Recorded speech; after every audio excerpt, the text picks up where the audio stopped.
même question? Ah, d'accord. Ok. Alors, comment est-ce que le numérique constitue une opportunité pour les opérateurs des îles? Numérique, opportunité pour les opérateurs des îles. Merci, monsieur le modérateur. Je voudrais donc d'emblée remercier les autorités organisatrices de ce forum et profiter de l'occasion également pour renouveler mes remerciements et mes félicitations à Chief Moyono et à M. Adomadi pour le travail qu'ils font en ce moment au sein de leurs organisations respectives.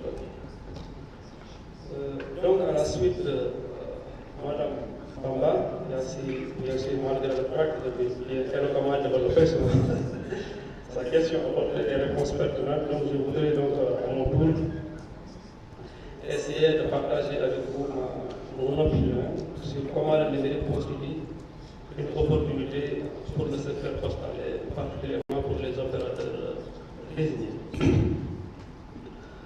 Pour ceux qui ne comprennent pas peut-être l'expression opération désignée, d'abord, il s'agit au niveau de chaque pays, membre de l'Union postale universelle, désigner un opérateur postal qui lui représente au sein de l'UPU, mais également qui est chargé de la mise en œuvre du service postal universel, c'est-à-dire une organisation postale sur le pays qui puisse, sur toute l'étendue du territoire, assurer un minimum de services postal de qualité également. Il se trouve qu'au Sénégal, c'est la Poste qui est désignée, donc qui est l'opérateur désigné au Sénégal. Comme dans la plupart des pays également, c'est la Poste, parce qu'elle a cet avantage naturel d'être présent sur le terrain presque dans certains pays plus de 2 siècles même. Aujourd'hui, pour répondre à votre question, nous devons constater à travers le monde que les postes qui s'en sortent sont celles qui ont relevé un défi vraiment existentiel auquel est confronté leur modèle économique. Le défi, c'est comment réagir face à l'augmentation de l'usage des technologies dans la vie. Voilà. Seuls les postes qui ont apporté aujourd'hui une réponse à cette question sont viables.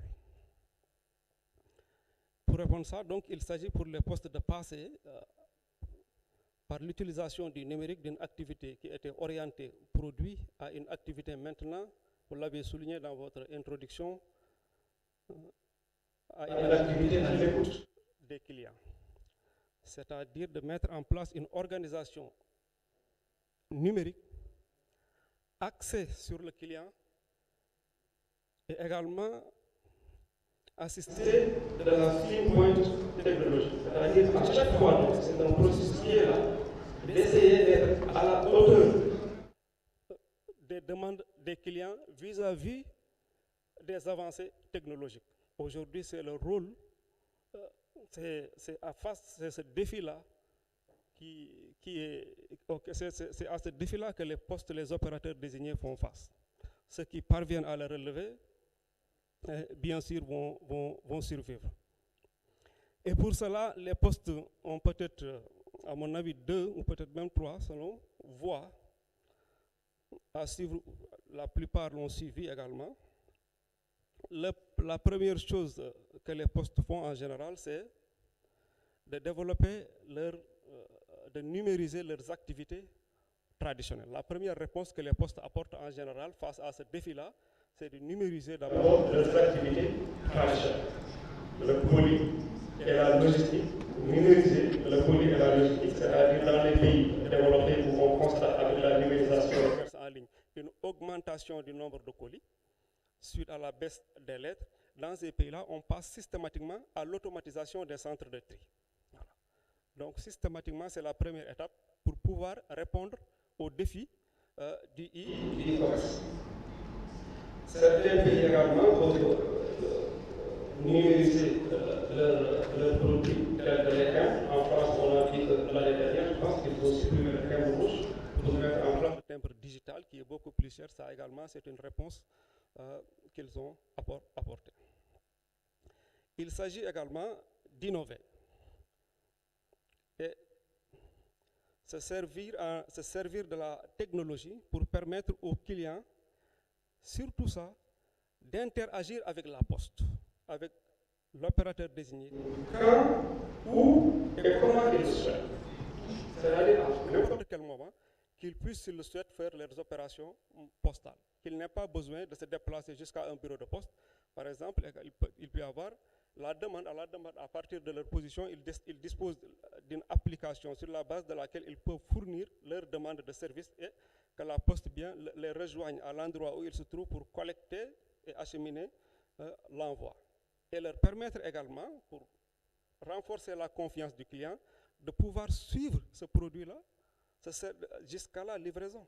Voilà. Si le colis est collecté, que le client puisse suivre le colis jusqu'à la livraison finale.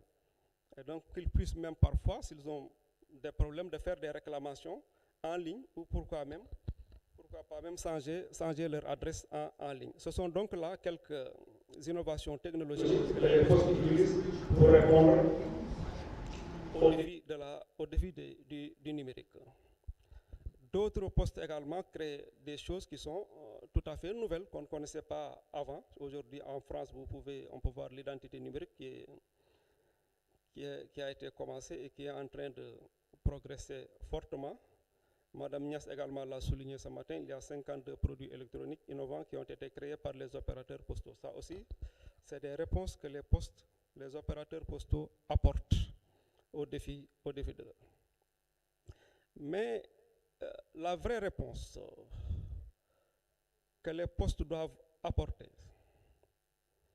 dans le domaine de la digitalisation, surtout en ce qui nous concerne, nous les opérateurs postaux des pays en développement, c'est de se poser une question anodine, une question peut-être simple, mais dont la réponse devrait nous guider. Voilà.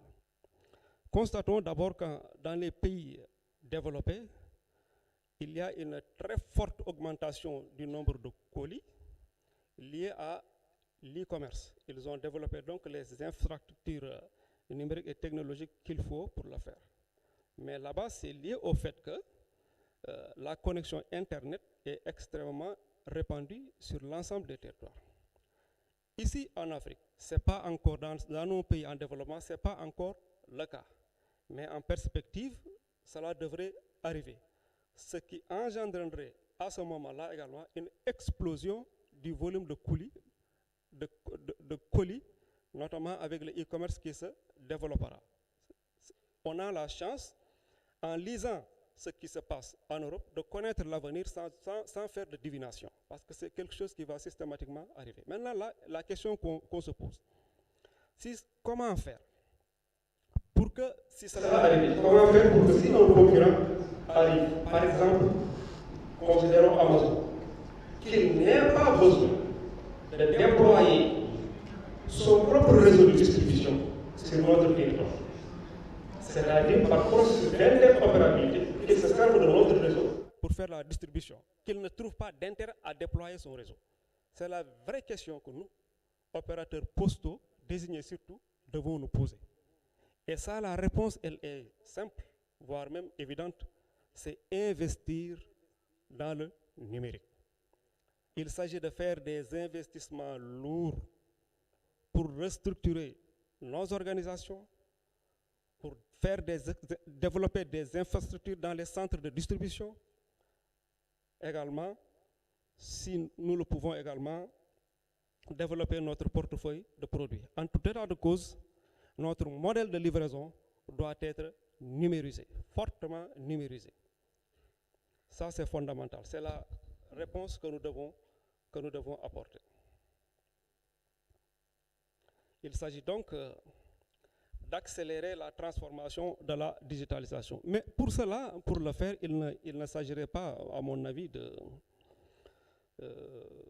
créer, d'avoir des ingénieurs, parce qu'on ne réinvente pas la roue. La plupart des postes aujourd'hui, que ce soit en Europe, qui se sont développés, qui ont réussi la transition numérique, ce n'est pas leurs ingénieurs dans leur coin qui ont fait des inventions. Non, non, non. Aujourd'hui, la situation, c'est quoi? Il y a des génies, des informaticiens qui créent des choses innovantes, mais qui n'ont pas les moyens de les déployer.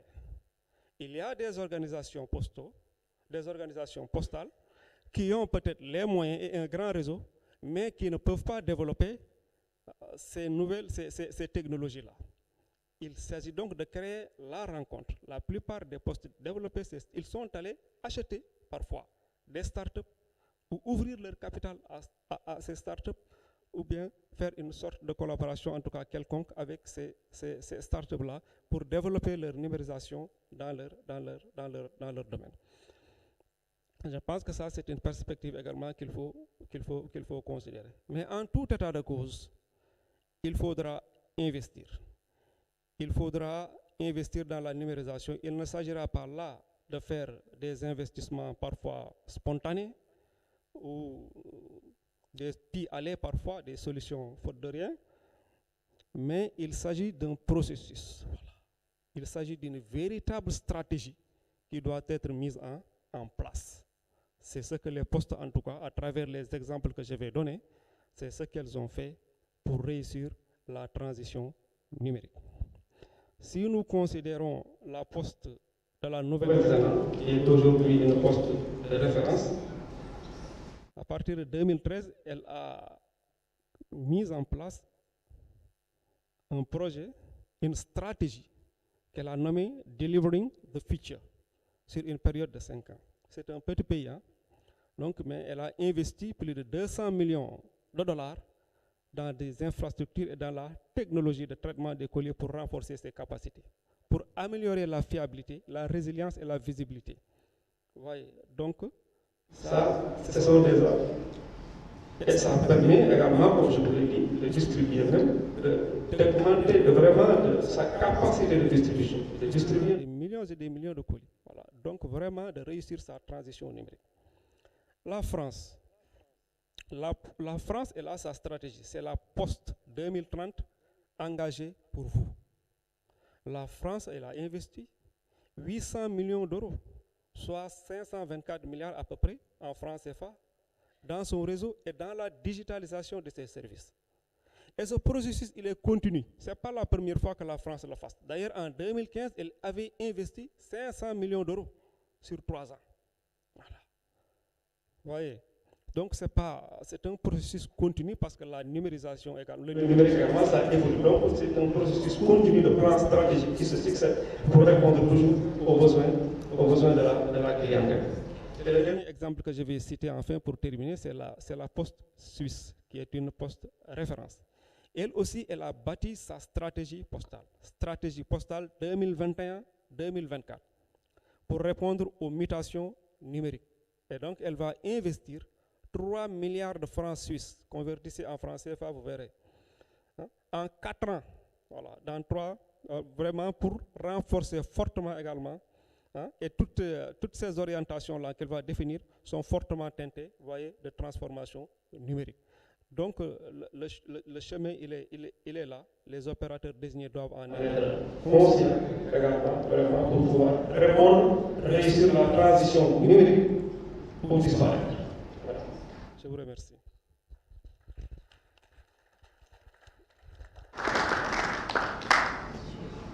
Alors, merci pour cette intervention qui nous amène à faire un résumé sur les différentes interprétations pour dire que au niveau de nos opérateurs désignés, il faut numériser les activités traditionnelles pour répondre aux défis du e-commerce. Comme nous savons, est un boom, mais beaucoup profitable à nos opérateurs désignés au cas où ils se mettaient à la page. Innover également pour permettre aux clients d'interagir avec la poste partout où ils se trouvent. C'est aussi de renforcer cette confiance-là avec des des solutions de suivi de colis jusqu'à la destination finale. C'est aussi d'implémenter les produits innovants. C'est investir pour mettre en place des infrastructures nécessaires pour le développement du e-commerce avec l'explosion des colis, comme nous l'avons dit, que nous constatons depuis la COVID-19. C'est une préoccupation. Aujourd'hui, les activités classiques se sont déplacées pour la troisième dimension de la poste numérique, digitale. C'est aussi l'occasion de lorgner aussi dans les partenariats avec les autres acteurs qui développent des solutions allant dans ce sens. Et enfin, il est intéressant, n'est-ce pas, qu'une stratégie de digitalisation soit retenue pour chaque opérateur désigné sur un horizon temporel bien défini, avec des objectifs SMART. C'est un petit résumé que je fais de votre intervention avant d'aller à la troisième question, qui cette fois-ci aura deux volets. C'est comment les procédures et les processus du secteur postal peuvent être impactés par la technologie. Ou alors, quel est l'impact sur la performance et la compétitivité des entreprises du secteur postal. Ici, secteur postal, et nous avons sur notre panel deux intervenants. Il y a un responsable qui va parler du point de vue des opérateurs privés. Il y a aussi un intervenant, Abel, de la Tanzanie, qui va donner son point de vue par rapport à cette problématique. Donc, ce sera deux interventions à ce stade-là. Nous commençons par Abel John. How can technology impact postal industry procedure and processes? What is the impact of the performance and competitiveness of company in the postal sector? That question we need that you give us a point of view in that domain. Thank you. You have the floor. Okay, thank you. I should thank the organizers, the PAPU, the ATU, and the host country for the whole hospitality extended since we have arrived here. In the context of the postal and taking the examples from Tanzania, these issues of digitalization, first we need to start with and where we started is the basics issues. There are issues which are basics which need to be addressed. And to start with is the issue of the mindset. The issue of mindset in the digitalization is the area which first need to be dealt with. So the capacity building, the training, the enlightenment, people need to be changed so as to appreciate as technology as the way. Has been said here that the postal is found almost everywhere in all our countries. But you find that mostly the major concentration is the postal in towns. You'll find postal in the rural areas, the concentration lacks. So the mindsets need to go up to those postal in the rural areas or in the outside regions to change the mind, to train them to accept technology. Taking into factor that the staffing of the poster is much middle age or older age, so you need to get in new people, train them, and change the mindset of those old. That technology is the way for today. Also, the area which need to be dealt with, previously the concentration was there, but nearly have shifted. The issue of electricity, electrification, that's without electricity, without power, the whole issues of digitalization won't be there. So power, the constant supply of power need to be there. So it's the area, the past the concentration was there, but currently we are talking of digitalization, but the infrastructure of which it has been forgotten. So there is need to have projects on rural electrification and make sure that the posts are connected. Like Tanzania, we have special projects dealing with rural electricity. And on those projects, the postal is one of the priorities. That's whenever the electricity reach the rural, the postal are the first areas to be connected. Also, there is an issue of broadband, ICT backbone. Because with the ICT, the broadband is an issue. Ensuring that the internet is there. So, this area need to be addressed very well. And for the case of Tanzania, currently we have projects earmarked to make sure that the broadband, the internet is everywhere, especially the all government offices or all centers. And the poster is highly prioritized on those projects to make sure that the internet reaches the post offices. Also, we in Tanzania currently, last year, we have implemented a project of national addressing system countrywide. National addressing system is one of the best in structure to help the foster whenever implementing the digital issues, but with proper addresses. This project, the two can be implemented fully and the impact can be felt if the address is there. And we in Tanzania, since the addressing system have been implemented fully in the country, the postal, the TPC, Tanzania Post, have initiated a project of establishing the maps of delivery maps through using the existing national addressing system to make sure that there is delivery maps, to make sure that the infrastructure laid is fully utilized for the benefit of the post.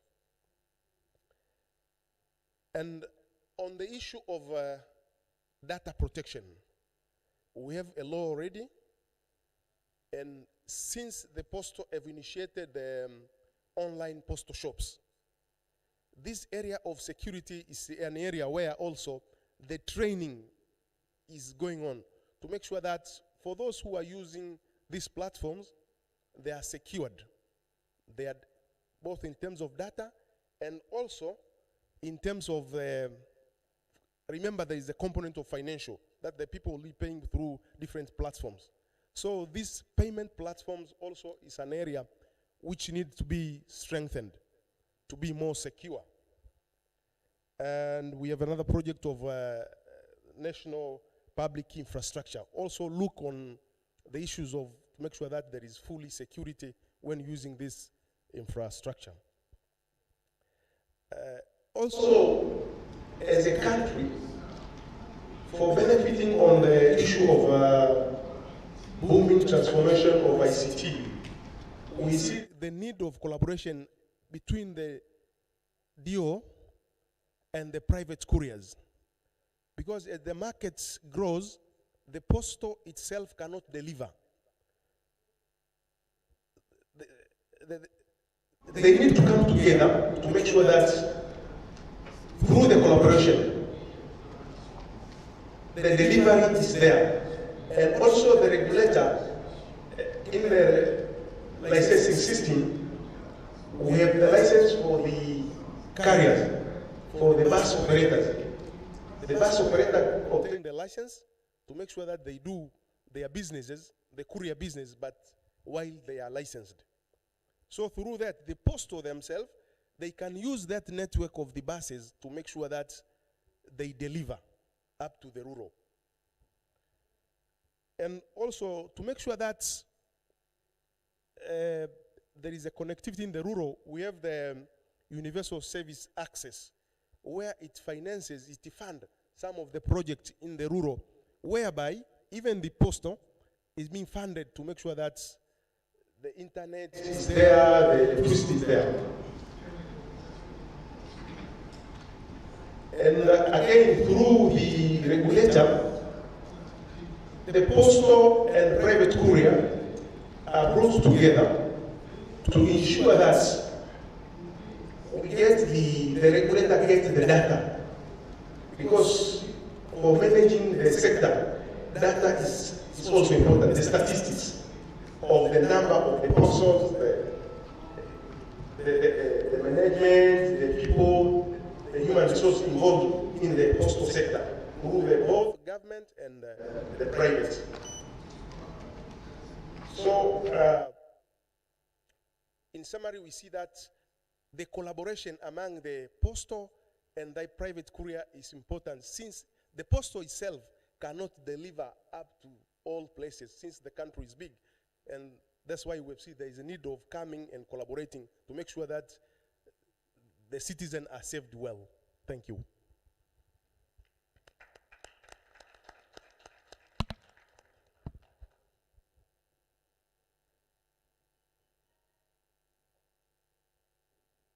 Bien, Abel, pour cet élément de réponse face à cette problématique. Vos réponses qui font allusion, n'est-ce pas,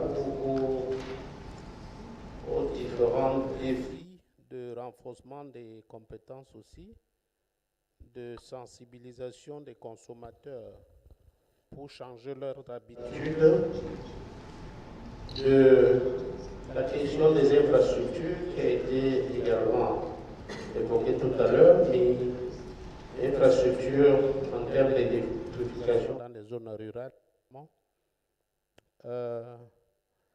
avec en back-office la question de réseau Internet aussi, que les postes puissent aussi être prioritaires sur ces questions-là. La question d'adressage, la sécurisation des données avec les formations, la question de sécurisation des données avec la formation des sur les questions de plateforme et qu'il y ait également ce travail en synergie avec les opérateurs privés et enfin que les données statistiques soient également au cœur des préoccupations, n'est-ce pas, du régulateur. Alors, ceci étant dit, je vais également poser la question à M. Lou Bamba, qui est le CEO de PAPS, opérateur privé ici au Sénégal. Alors, à votre avis, l'impact du point de vue des opérateurs privés que on pourrait dire que vous représentez ici, l'impact de ces procédures et processus, comment est-ce qu'ils peuvent impacter, n'est-ce pas, vos performances au quotidien? Voilà, je vous passe la parole. Merci. Bonjour à tous. Donc bonjour aux panélistes et à toutes les autorités présentes ici. Un plaisir de me retrouver parmi vous, parce qu'effectivement, je suis un opérateur privé. On n'a pas toujours l'occasion de s'asseoir et de discuter avec les opérateurs du service public, donc c'est un honneur. Donc moi, je suis Bambalo, le fondateur de PAPS, qui est une société logistique qui évolue à Dakar, au Sénégal, en Côte d'Ivoire et au Bénin. Et donc, pour répondre à votre question, ça va m'être très très difficile, parce que nous, on est né dans le numérique. On n'a pas eu à se transformer pour être une société qui embrasse le numérique et qui évolue à travers le temps. On est né en 2016 en étant une société numérique. Et le parti pris très fort qu'on a eu dès le début il était de ne pas parier sur les assets ni sur le réseau, mais il était de parier sur la technologie, qui nous permettrait ensuite d'agréger maintenant du réseau et d'agréger ensuite des assets. Donc là, peut-être le sujet sur lequel on pourrait se retrouver, c'est plutôt un sujet d'orientation client. C'est ce qu'on a en commun, c'est une volonté de servir le client, de faire en sorte qu'il soit satisfait. Et nous, notre utilisation de la technologie et nos innovations, elles viennent fondamentalement de l'usage du client, qui est le premier point sur lequel on part. Ensuite, tester sans technologie, ensuite, créer des process, ensuite digitaliser ces process, et ensuite essayer de faire que ces process soient scalables, c'est-à-dire qu'ils puissent toucher le maximum de personnes sur le continent. On a une ambition qui également qui se croise. Hein. Encore une fois, je rebondis sur les mots de M. K, qui orientait justement le sujet autour de la globalisation et du commerce international. Parce que l'enjeu, à mon avis, il est là.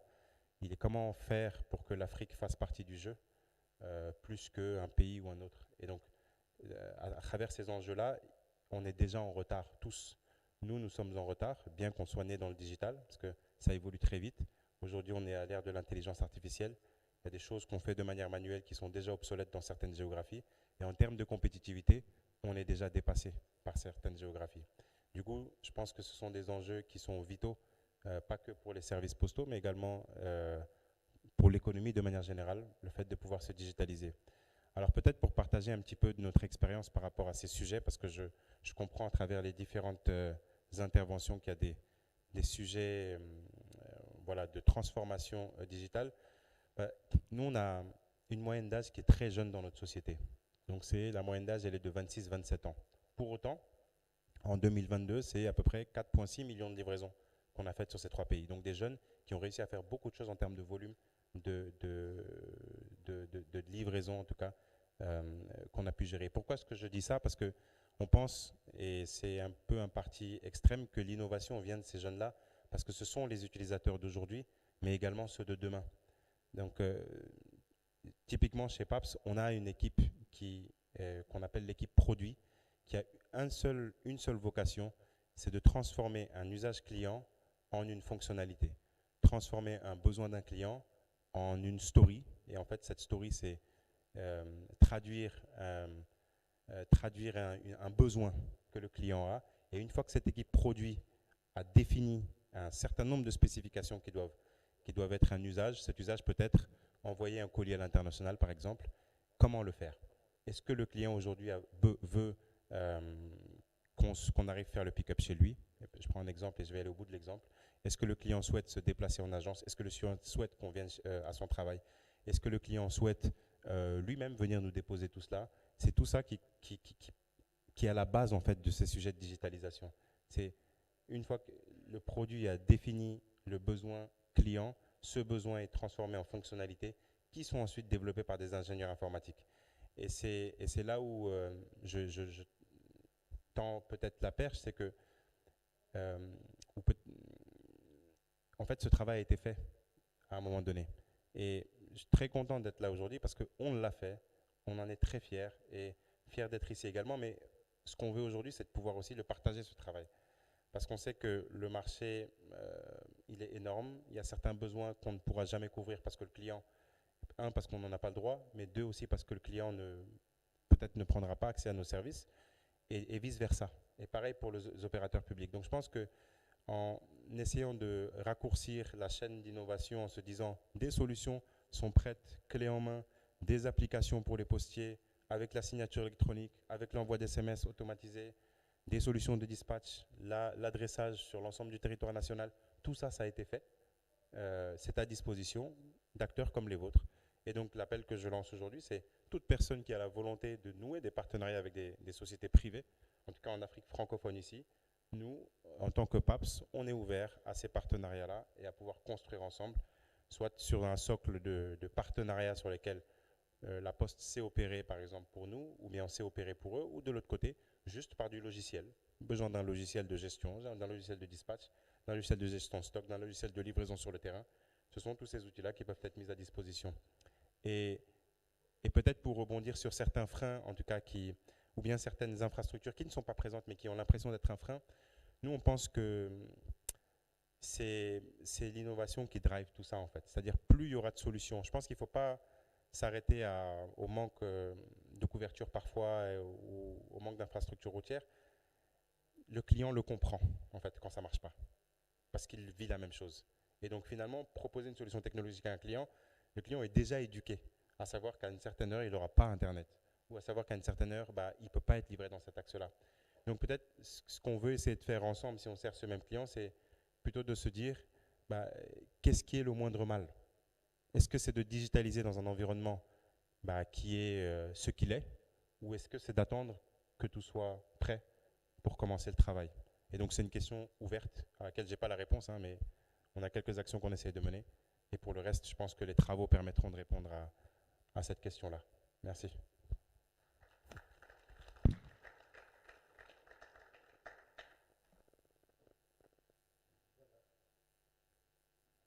Merci pour votre intervention.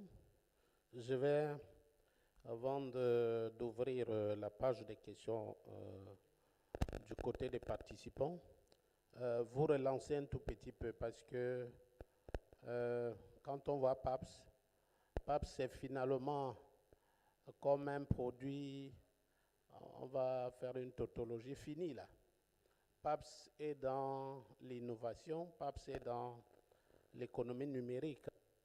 Mais ce que nous voulons également ici, c'est de comprendre que dans nos différents États, nous avons certainement des opérateurs qui sont dans votre dimension au plan de la maîtrise de la technologie.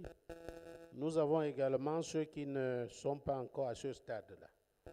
Et c'est pour ça que nous allons fortement, peut-être en vous relançant dans la question, savoir est-ce que vous avez des partenariats dans les pays que vous avez cités, à savoir le Sénégal, le Bénin et la Côte d'Ivoire. Vous avez des partenariats avec les opérateurs désignés. Et quel apport est-ce que vous avez dans ce cadre-là? Et secondo, notons que dans l'écosystème qu'on a indiqué tout à l'heure là, dans certains pays, vous avez des opérateurs qui ont pour activité principale pas les activités postales. Je prends les transporteurs, les opérateurs de transport interurbain qui sont sous la tutelle technique des ministères de transport, pour la plupart ici, mais qui ont une activité qui interpelle aussi le ministère en charge des questions postales. Si l'opérateur fait en même temps la collecte, le tri, l'acheminement et la distribution, tel que défini dans ce concept-là, il fait une activité postale qu'on doit aussi suivre. Et donc, cette thématique les interpelle aussi au premier chef, parce que vous êtes un produit fini. Chez eux, ils balbutient encore. Nous avons des cas où nous avons des opérateurs qui ont de la peine à mettre en place des applications. Je suis sûr que dans la salle, il y a des opérateurs comme ça qui sont dans vos différents pays, des applications de traitement des envois postaux. Ça doit être le b.a.-ba. Mais c'est dire que, je l'ai indiqué tout à l'heure, pour certains, investir dans le numérique pour donner de l'efficacité, pour être beaucoup plus performant, efficience et même des services à valeur ajoutée, ils ne voient peut-être pas cet intérêt. En tout cas, on est dans la mue qui voudrait que toutes ces entreprises-là se digitalisent et qu'on puisse avoir des interopérabilités et même des interconnexions entre opérateurs. Donc, votre élément de réponse, et puis on va passer aux questions-réponses. Dans ces trois pays, vous êtes en relation de partenariat avec les opérateurs désignés? Non, nous ne sommes pas en relation de partenariat, donc on est dans ces trois pays-là privés, avec les licences, avec voilà, tout ce qu'il faut pour pouvoir opérer. Pas encore en partenariat, j'ai envie de dire. Parce que c'est le souhait, en fait. Nous, si vous voulez, moi, on a une histoire, et particulièrement, j'ai une histoire assez proche avec l'opérateur désigné, puisque moi, je suis descendant direct de Abdoulaye Seck, Marie Parsine, que tous les postiers connaissent ici.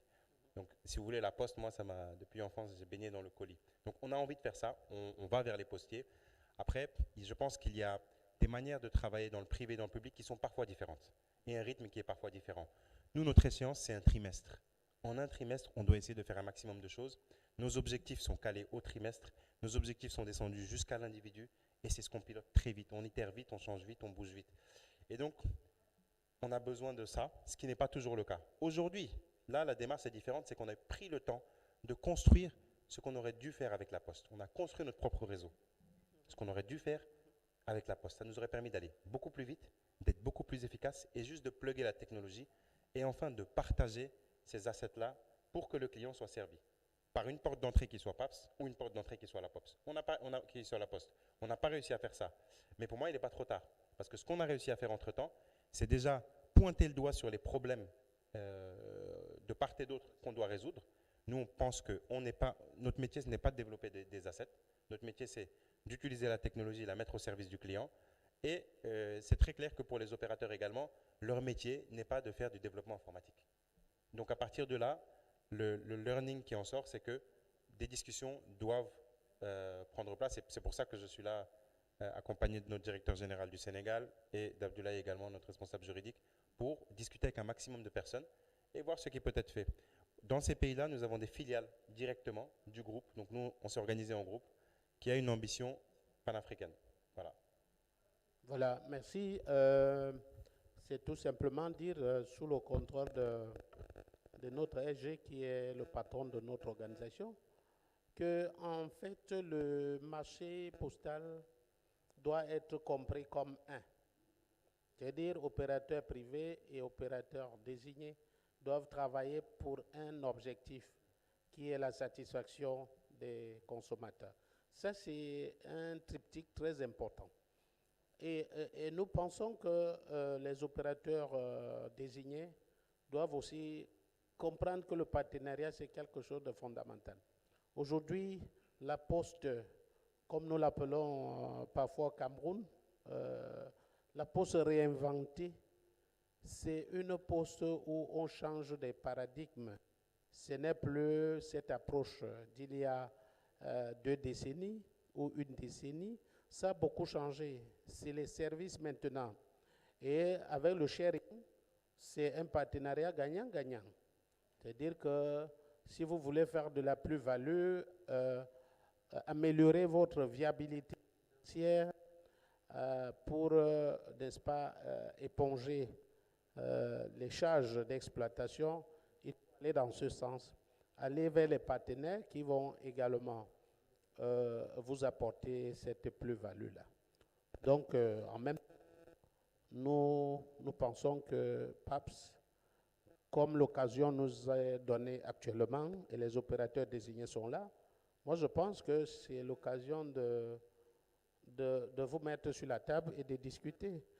Profiter de l'expérience que vous avez déjà engrangée, n'est-ce pas, à notre opérateur désigné, à nos opérateurs désignés, qui pour certains peinent dans le domaine de renforcement des capacités. On ne peut pas, comme Madame l'a dit, et même aussi Monsieur tout à l'heure, on ne peut pas avoir toutes les en interne dans une organisation. C'est impossible. Et aujourd'hui, on fait beaucoup plus avec des plateformes. Et donc, on a tendance à dire, on a une plateforme mutualisée. Vous avez évoqué un aspect important. Vous avez mis en place votre réseau, qui vous a coûté certainement cher. Et aujourd'hui, l'approche, c'est la mutualisation des infrastructures, le partage des infrastructures et même le partage des plateformes. C'est de ça qu'il s'agit en fait. En tout cas, merci pour ces différents éléments. Je vais à présent passer la parole à la salle pour quelques questions, tout en rappelant que cette question de digitalisation ou numérisation de nos différents process est une question centrale vous vous rappelez, pour ceux qui suivent les travaux du groupe de travail sur l'exploitation et la technologie, le 25 avril dernier, sous la coordination du SG-UPAP, il y a eu cette session qui a mis en relief les résultats de l'étude faite par les experts commis par l'UA et l'UPAP.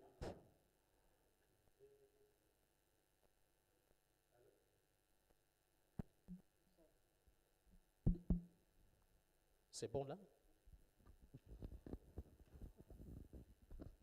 Merci. Alors, j'étais en train de dire que cette commission a examiné, n'est-ce pas, les conclusions de cette étude qui a été commandée par l'UA, l'Union africaine et l'UPAP, là où il y a eu 10 pays qui ont été retenus, parmi lesquels le Cameroun. Et les conclusions ont été rappelées et qui nous interpellaient également sur la question du commerce électronique qui est en train de percer et qui devient désormais, n'est-ce pas, une préoccupation pour tous les opérateurs désignés et même des opérateurs privés. Alors, à cette occasion, on avait demandé, en tout cas aux États, suggestion faite d'envisager la numérisation de l'ensemble de la chaîne de valeur du commerce électronique. Faciliter également l'inclusion financière, développer les services publics en ligne dans les différents bureaux de poste, digitaliser les services financiers et de paiement. C'est fort des faiblesses qu'ils ont constatées ça et là que des recommandations dans ce sens ont été faites. Et justement, pour ce faire donc, les États devraient, n'est-ce pas, adopter des réformes réglementaires. Je crois que le premier panel a également évoqué cela. C'est une question centrale parce qu'un régulateur ne peut pas être efficace s'il n'a pas les outils techniques régulatoires, notamment les textes qui encadrent cette activité. C'est également de développer les infrastructures et les applications de téléphonie mobile, développer les services postaux numériques liés à l'administration électronique, le e-government, ça c'était l'une des conclusions de ces travaux, de développer la e-logistique pour l'expédition et la livraison des paquets et colis dans le cadre du commerce électronique, de renforcer le rôle de la poste dans les paiements numériques et les services financiers, et développer les plateformes de commerce électronique B2C, business to consumer, orientées vers les produits postaux et les petites et moyennes entreprises, entre autres. Donc, je relève ça pour dire que cette problématique est suivie au niveau de nos différentes instances fêtières. Elle est aujourd'hui au centre de cet atelier, de cette conférence. Et elle est interpellative, pour tout dire. Elle est interpellative parce que nous devons faire cette mue-là. Cette transformation se veut urgente, mais une transformation, n'est-ce pas, dans un cadre contrôlé et sécurisé. Alors, je vous passe la parole pour quelques questions aux panélistes. Nous commençons du côté gauche. Oui, monsieur.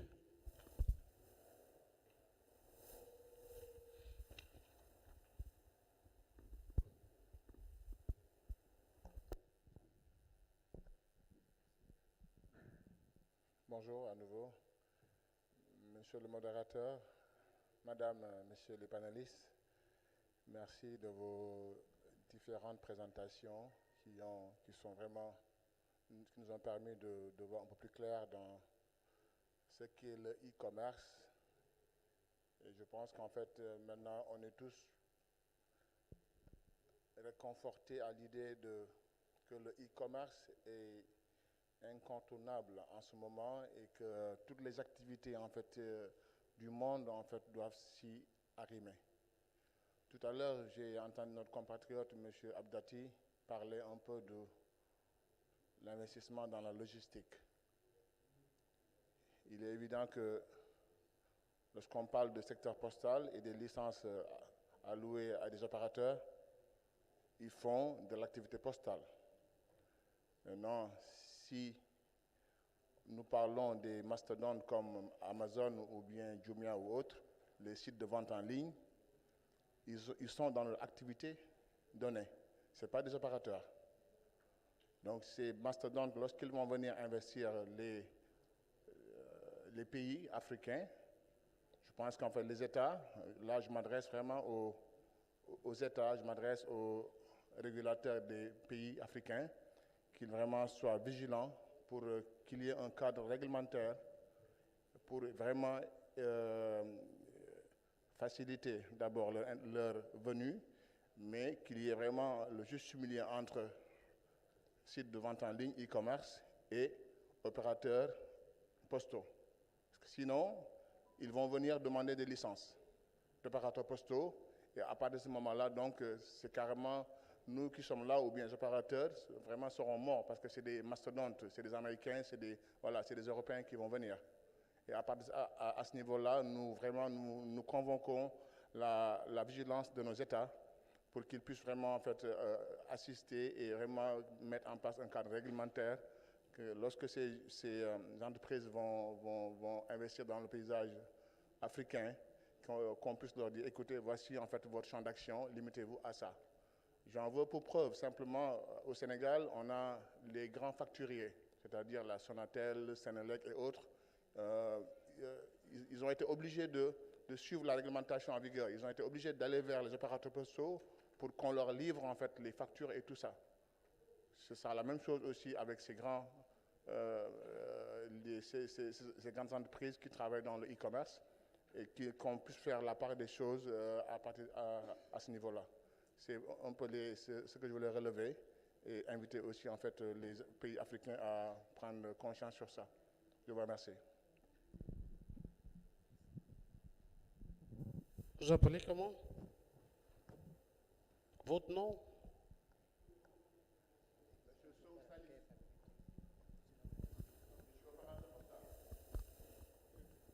Oui. D'accord, monsieur Salifou, c'est ça? Salifou. Salif. Voilà. Salif, c'est ça. Ah bon, ok, excusez. Ah, d'accord, là nous notons que c'est une contribution qu'il est en train de formuler,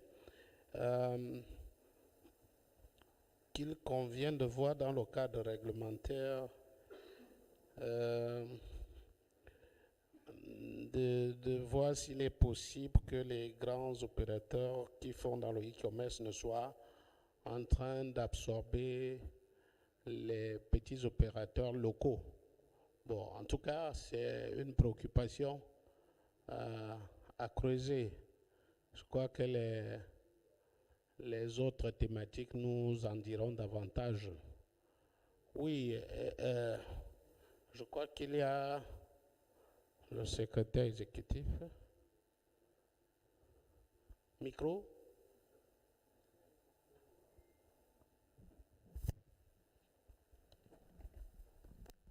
Je peux rester assis, j'espère.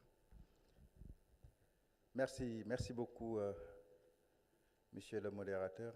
Merci aux panélistes. En tout cas, nous remercions nous les remercions pour en tout cas toutes les idées en tout cas qui sont sorties ici et toutes les propositions. Je veux penser aussi l'ouverture en tout cas de PAPS en tout cas pour collaborer avec les opérateurs disons désignés. En fait, mon intervention, c'est surtout pour faire un éclairage sur les termes que nous utilisons. Parce qu'on est en train de parler d'opérateurs désignés. D'opérateurs désignés, donc tout de suite, on pense à la poste. Mais c'est opérateurs désignés pour fournir le service postal universel. Donc tout de suite, cela nous amène à réfléchir, à dire c'est quoi le service postal universel. Le service postal universel, c'est un service public minimum que les postes doivent offrir aux populations. Donc, qui dit service public, nécessairement, c'est un service qui n'est pas rentable. Et je ne voudrais pas que les postes se focalisent sur ce service-là. Parce que ce n'est pas un service, c'est une obligation. C'est une charge pour les postes. Parce qu'ils sont obligés de créer, d'avoir des services qu'ils doivent maintenir partout sur l'ensemble des territoires des États. Donc, ce sont des obligations. Et est-ce qu'on peut faire, en tout cas, du business sur des obligations? Une obligation, par nature, est une contrainte. Donc, c'est là où, en tout cas, le forum, la conférence, a une importance. Pourquoi? Parce qu'on est en train de réfléchir sur les autres services, c'est-à-dire la diversification des activités de la Poste. Parce que déjà, sur ce service-là, on sait que la Poste est déficitaire, parce que c'est une obligation. Ici, on a parlé ce matin du commerce électronique, on a parlé de l'inclusion financière, par la proposition, en tout cas, du paiement et des transferts d'argent. On a proposé, on a réfléchi, par exemple, pour le commerce électronique, c'est tous les métiers du commerce électronique que la Poste doit être en mesure de faire. D'où, en tout cas, quelqu'un a parlé tout à l'heure de renforcement de capacité.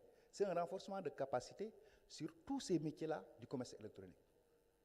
En passant par la vente, en passant par les solutions de paiement, en passant par, disons, la commande, en passant par la livraison, par tout le segment, en tout cas du dernier kilomètre, parce que la Poste a une expérience.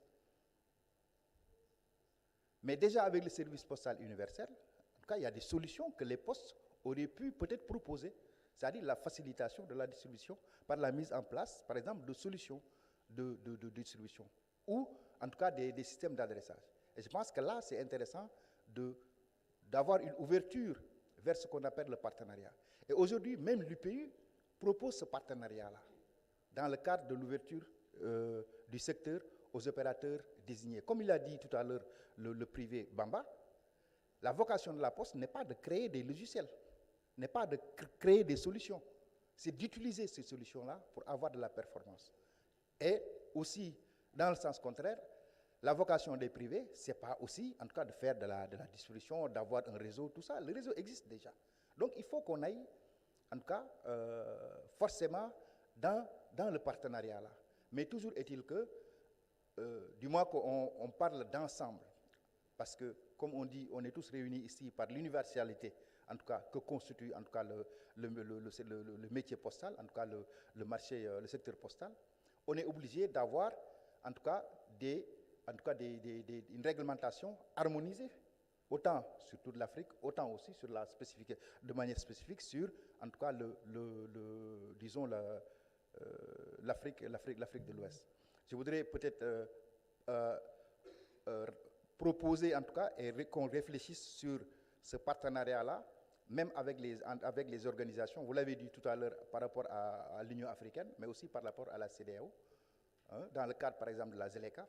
Quel est le rôle en tout cas des postes pour contribuer à ce ZLECAF-là, qui est en fait un projet qui permet en tout cas d'augmenter les échanges entre nos populations.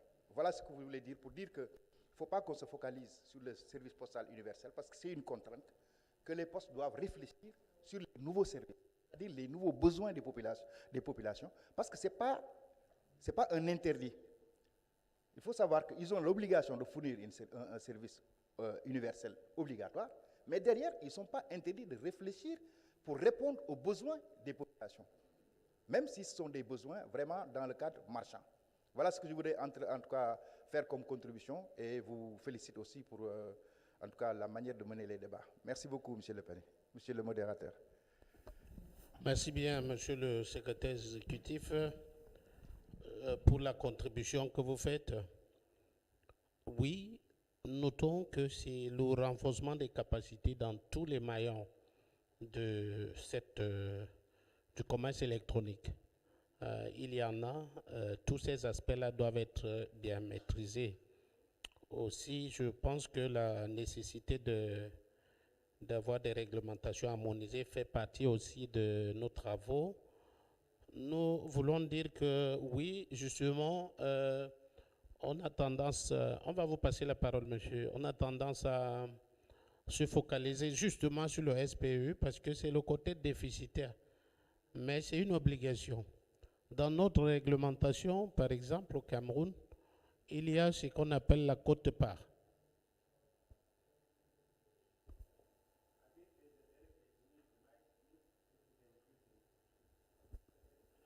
Yeah, okay. We have one there. Après, madame, vous aurez monsieur là-bas. Good afternoon. Good afternoon, madam.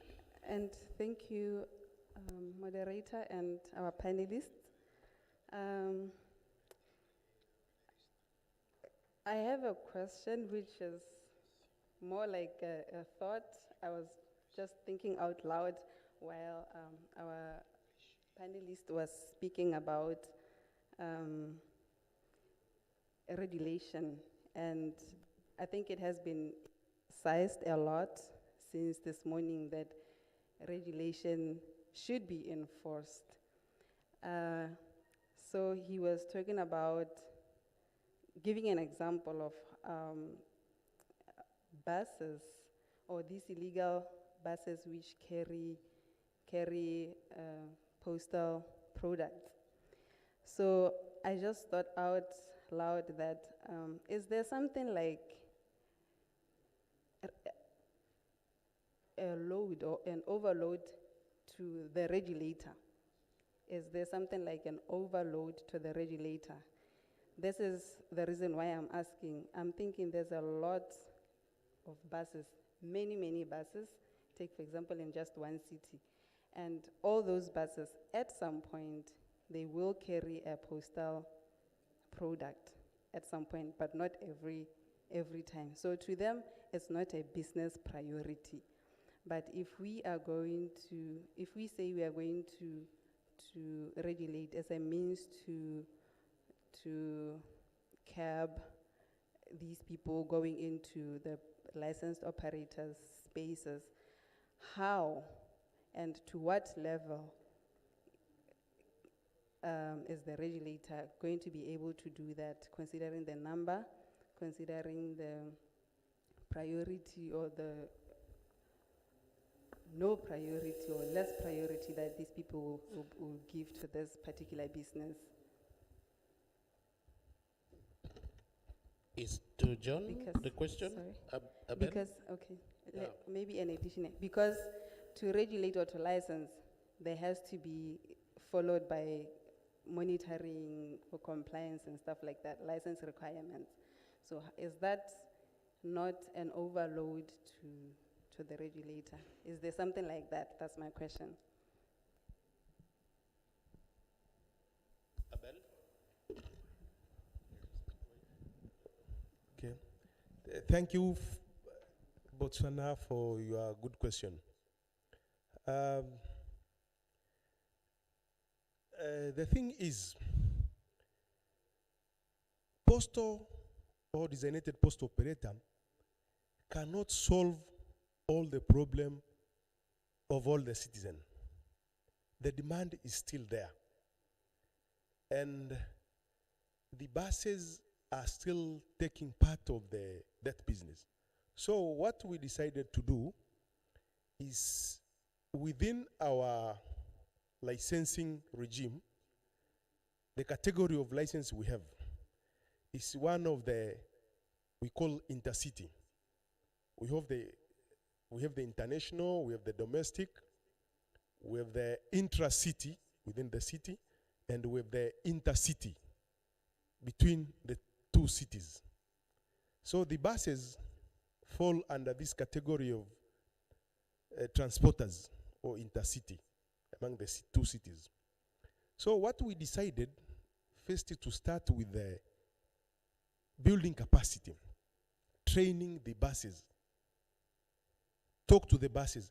There is an authority which gives the buses the license to run that business of carrying the passengers.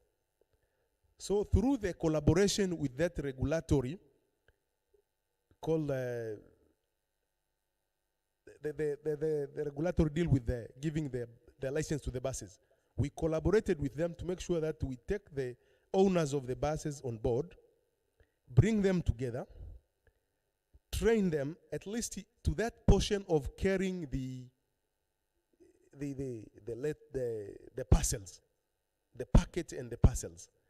How even the separation of the parcel, the quality components, to make sure that yes, they are carrying the other luggages, but to ensure that when they are taking people's, because there are those people who do not travel, but they need their parcel to be ferried between the cities. So we make sure that we train them how they package, and within their boots, where they put the luggage, they separate. So through that another regulatory body, we bring them together, we train them for the issue of quality of service, to separate, and even for the issues of compensation in case there is loss of the people's parcels or packet, the compensation, even the issue of the time, when they take and when they deliver. Also, on the issues of protected items, we make sure that since the buses are the one who ferries even those prohibited items, we train them kind of things which are not needed for transportation, like the narcotics, the explosive, So that's why we bring, because we thought the postal, and the way it is, even the postal itself uses those buses to ferry its parcels and whatever. So even by bringing those buses to have license, postal some parts partner with those buses to make sure that the postal items are ferried in a timely manner. In simple to answer. Thank you.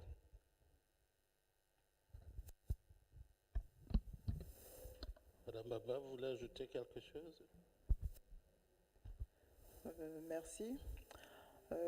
Concernant les transporteurs en Côte d'Ivoire, on a fait une catégorie où on leur donne des autorisations. Parce qu'on s'est rendu compte que les transporteurs avaient tous en leur sein des services qui s'occupaient exclusivement des activités postales, donc transport de colis ou de courrier. Et donc, la plupart du temps, les courriers, ce sont des courriers de moins. Je disais, ce sont des courriers de moins de 2 kilos qui rentrent dans le champ du SPU. Donc, c'est plus les colis aussi. Ils transportent très souvent des colis de moins de 31 kilos parce que dans notre réglementation, les colis de moins de 31 kilos font partie des colis du SPU. Donc, le ministère a pris un décret pour les mettre dans une catégorie, donc transporteurs. Donc, ils sont dans une catégorie où ils paient une autorisation d'une valeur de 10 millions pour 10 ans, ce qui leur permet de fournir certains services postaux, donc un service sur lequel la Poste de Côte d'Ivoire, opérateur désigné, est aussi en concurrence sur eux à hauteur de plus de 2 kilos ou de plus de 31 kilos pour les colis. Donc, ces opérateurs de transport génèrent vraiment beaucoup de chiffre d'affaires au niveau du courrier et du colis, et ils sont soumis à une redevance qui est reversée à l'opérateur désigné. Donc, c'était ça que je voulais ajouter.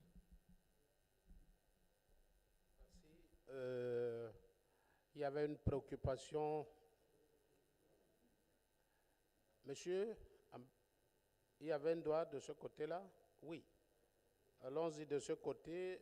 C'est une question et ensuite on va de ce côté. Il faut qu'on aille vite pour conclure avec la thématique.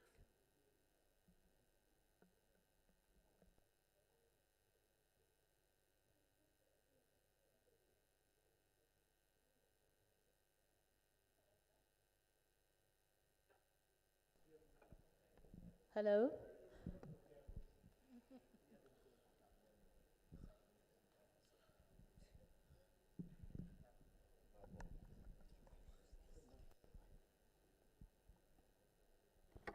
Okay, thank you. I just wanted, I think it's. Good afternoon, everybody. As there is a translator, I can allow myself to speak English. I have a contribution in order to find solution for the postal sector. As Mr. Sow said, the African Postal Union is menaced by the giant of the world, like Amazon. Then for better bearing activity, I suggest all the African postal services gather their forces to create a continental bank like African Development Bank. If you don't have the means, each postal service should ask to their local governments to help them raise the funds. And if they succeed to create a new bank, they could bear that menace, which will come from the Occidental side. Yeah, this was my contribution, and I thank you. I thank my director, Madam Nyas, and our ministry, the communication, telecommunication, and digital economy from Senegal. Thank you.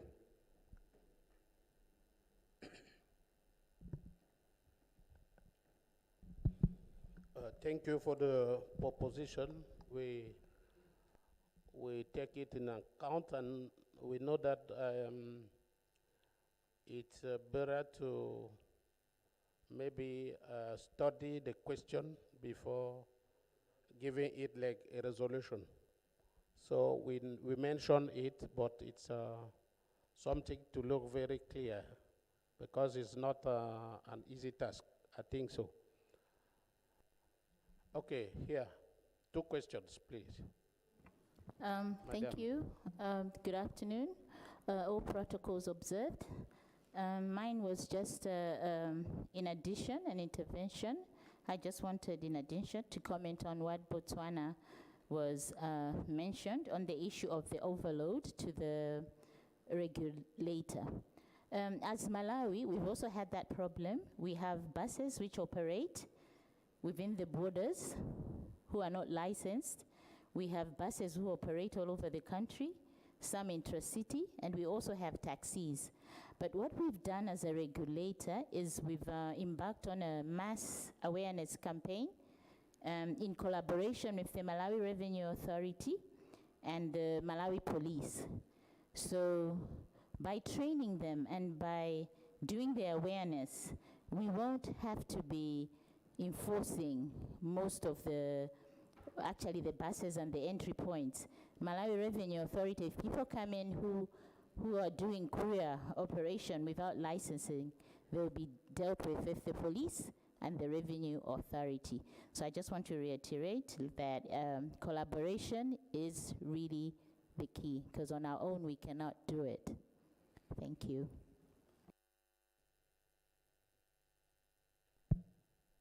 Abel, I think is a contribution. You want to add something? No. Thank you. As what Madam from Malawi said, even what in Tanzania, what we have done is bringing together. Currently, our theme is regulation by consultation. So we brought together the Revenue Authority, the police, as like she's saying, Land and Surface Transport Authority, which control the buses, and then a lot of massive of awareness campaign before. Then where we embarked by giving them the license. And currently they are starting following, and many buses currently are registering to have that license. And even the fees, we try to make sure that the fees is not that much substantial to scare them. So then we start registering them. And as the awareness increases, we are bringing more on board. And currently we are moving. Thank you. Okay. Yeah, the last question there, please. Yeah, is Mrs. or?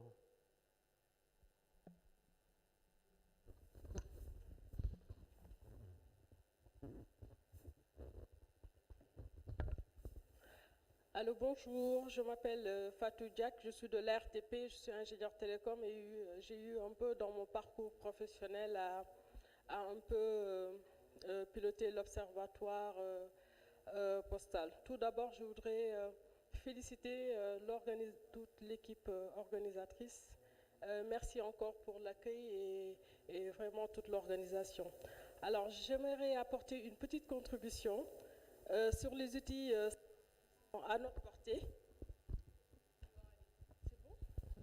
Alors, sur des outils, à mon sens, simples, qui sont à notre portée, qui peuvent nous permettre de vraiment profiter du numérique.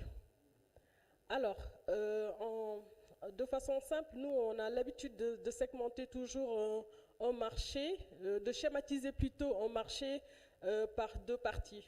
J'ai commencé par la partie la plus simple parce qu'en tant que consommateur, j'ai beaucoup apprécié une phrase de l'opérateur postal PAPS quand il dit l'usage client en fonctionnalité. Nous, en tant que consommateurs des services postaux, je pense que sur la partie distribution, in fine, ce qui nous intéresse, c'est que notre colis arrive en bon état. Donc, le premier point pour nous, c'est que vous nous permettez au moins d'identifier tous ces livreurs qui viennent chez nous et à travers simplement une plateforme d'identification numérique. La dame de ce matin a parlé de sites web, des outils aussi basiques qui peuvent permettre simplement de voir les livreurs, si je peux les appeler ici comme ça, qui arrivent chez nous et qui sont peut-être auprès des opérateurs postaux. Je dis, ça c'est un premier point. Un autre outil qui est numérique, qui est simple, c'est le suivi de nos colis. Je pense qu'il y a un exercice aujourd'hui simple. Aujourd'hui, les opérateurs équipent partout qu'ils couvrent 90% du territoire. Aujourd'hui, les systèmes informatiques permettent de faire un suivi d'un courrier, simplement. L'autre point, je pense qu'on a un peu raté ce coach-là, c'est le paiement de la livraison de colis. Aujourd'hui, quand on regarde la dynamique du marché des services financiers, les opérateurs présents les opérateurs postaux ne pèsent pas aussi fort que les opérateurs télécoms. Je trouve ça dommage, parce que les premières notions apprises sur les services financiers, c'était en lisant le code du secteur, le code des postes. Donc, il y a, pour moi, cette partie sur le segment de distribution, il y a ces 3 outils qui me parlent, que ce soit la plateforme qui identifie les livreurs au-delà des opérateurs postaux, il y a le suivi des colis et il y a le paiement des colis. Alors, quand on regarde un peu sur le marché, nous, qu'on appelle marché de gros, il y a, à mon sens, il y a des questions de fond qui se posent. Le premier point, c'est la structuration même du marché postal. Est-ce que c'est la segmentation qu'on en fait aujourd'hui correspond à nous, le client lambda, nos besoins? Et quand je parle client, c'est en tant qu'opérateur. Là, je lance un point, une petite, peut-être qui peut être une solution, c'est l'ouverture des centres de tri des colis. Je pense qu'on en parle depuis longtemps. Et pour ça, derrière, il faut pouvoir mesurer quelques chiffres du marché. Quel est le poids des colis dans l'évolution de tous ces éléments que transportent les opérateurs? Et pour moi, tout ça passe par des plateformes numériques, des données échangées entre les opérateurs pour pouvoir mieux structurer ce marché-là. Donc c'est peut-être une petite contribution d'une novice encore. Nous, on évolue beaucoup sur le secteur des télécommunications que dans le secteur postal. Alors, c'est en tant que consommateur, on va dire, qui se fait livrer tout le temps, que je me suis permise de faire cette contribution. Merci encore, merci à tous pour vos participations et merci encore pour l'accueil et l'organisation.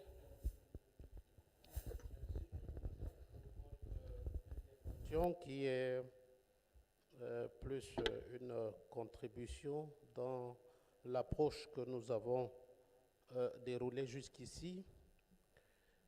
Je pense que nous allons conclure nos travaux. Nous avons passé en revue l'essentiel des problématiques de cette thématique qui nous permettent quand même de faire un petit condensé. Alors, nous disons que nous remercions déjà les panélistes qui m'ont accompagné dans cet exercice. Nous voulons également dire merci à la commission scientifique qui a proposé cette thématique qui va en droite ligne des préoccupations, comme nous avons dit, de nos gouvernements et de nos instances fêtières, nos organisations internationales. Nous les avons donc déroulées sur les questions posées auprès des différents panélistes. Nous notons que l'enjeu de la digitalisation est certain et ne souffre d'aucune contestation. Il faut aller vers cette digitalisation-là. Nous notons également que la question des services postal universel étant une obligation que l'État a concédée aux opérateurs désignés, dans la question de la performance et la viabilité de nos opérateurs désignés, nous devons plutôt voir la question sur la diversification des produits à valeur ajoutée. C'est de ce côté-là, parce que très souvent, dans les concessions qui sont faites aux opérateurs désignés, il y a également dans la loi des mécanismes pour compenser ce service postal universel qui est a priori déficitaire. Donc, que retenir? Beaucoup plus une interpellation, n'est-ce pas, des uns et des autres, une attitude adoptée par chaque régulateur, par chaque opérateur désigné, par chaque opérateur privé, pour que le marché postal soit fiable. Ainsi donc, nous avons pu retenir quelques suggestions qui vont dans le sens de la mise en en place, n'est-ce pas, de cet écosystème favorable au développement, n'est-ce pas, de ce digital dans les différentes structures. Nous avons donc retenu qu'il y a lieu de procéder à la mise en œuvre d'un plan stratégique de développement du digital dans les différentes OD, entendu ici les opérateurs désignés. Je prends ça comme étant un premier chantier, adoption d'une stratégie de digitalisation interne au sein de ces OD. Et quand on dit stratégie, ça veut dire qu'il y a plusieurs axes qui vont meubler ces stratégies, à savoir que les questions qui portent sur le renforcement des compétences des collaborateurs doit être une priorité. Renforcement aussi des compétences sur les différents maillons du e-commerce. C'est un nouveau paradigme, c'est la poste de demain parce que nous avons le boom du commerce électronique qui est là. Nous avons également indiqué qu'il faut, n'est-ce pas, les questions de sécurisation des plateformes et systèmes d'information, les questions aussi de connectivité à l'Internet, la question aussi, n'est-ce pas, des infrastructures qu'il faut mettre en place, les partenariats qu'il faut également densifier, les partenariats entre opérateurs qu'il faut densifier, les consommateurs étant de plus en plus exigeants, il est normal que la qualité des services aussi soit au cœur de vos différentes actions. C'est également le cas de relever qu'il faut innover aussi pour permettre aux clients d'interagir. Ça, c'est des actions internes. C'est aussi de renforcer la confiance avec les opérateurs. Nous avons parlé aussi des infrastructures qu'il faut densifier.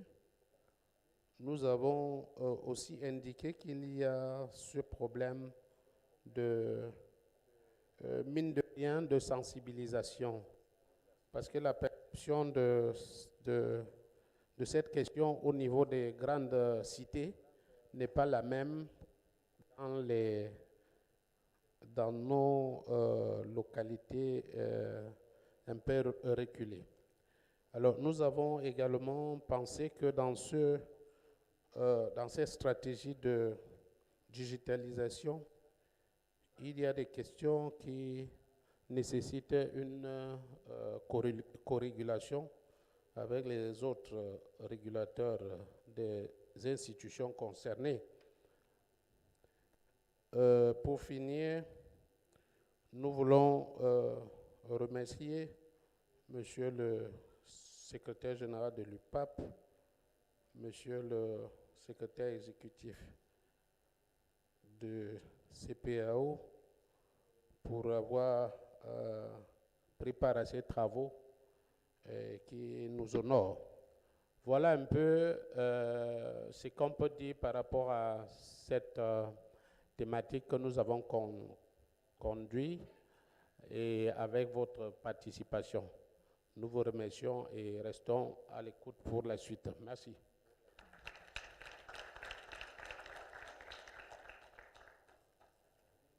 Merci, monsieur.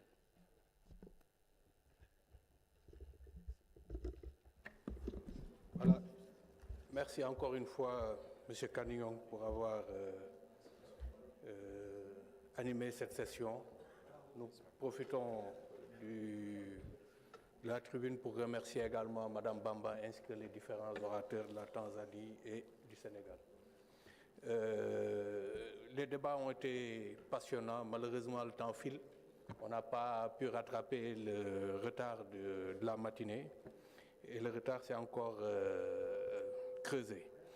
Donc, pour permettre aux interprètes de souffler un peu, nous allons observer une petite pause café de 15 minutes maximum et nous allons reprendre pour la dernière session de l'après-midi. Je voudrais passer également une annonce du secrétariat. Il est demandé pendant la pause café aux différents boursiers de pouvoir se rendre au niveau du secrétariat. Merci et à dans 15 minutes maximum.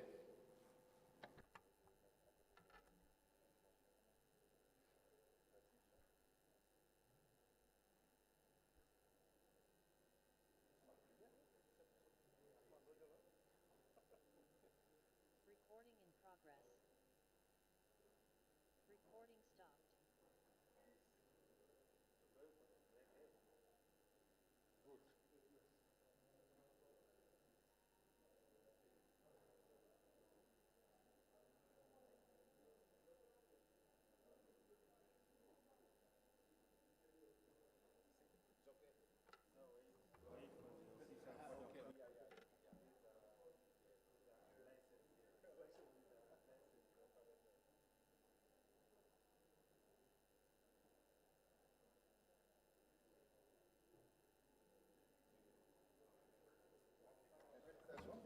Donc il est 17 h, on se retrouve à 17 h 15 minutes, s'il vous plaît.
Est-ce qu'on peut reprendre les travaux, s'il vous plaît? Merci de vous installer, de reprendre vos places pour qu'on entame le dernier panel de la journée.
Merci beaucoup, Mesdames, Messieurs.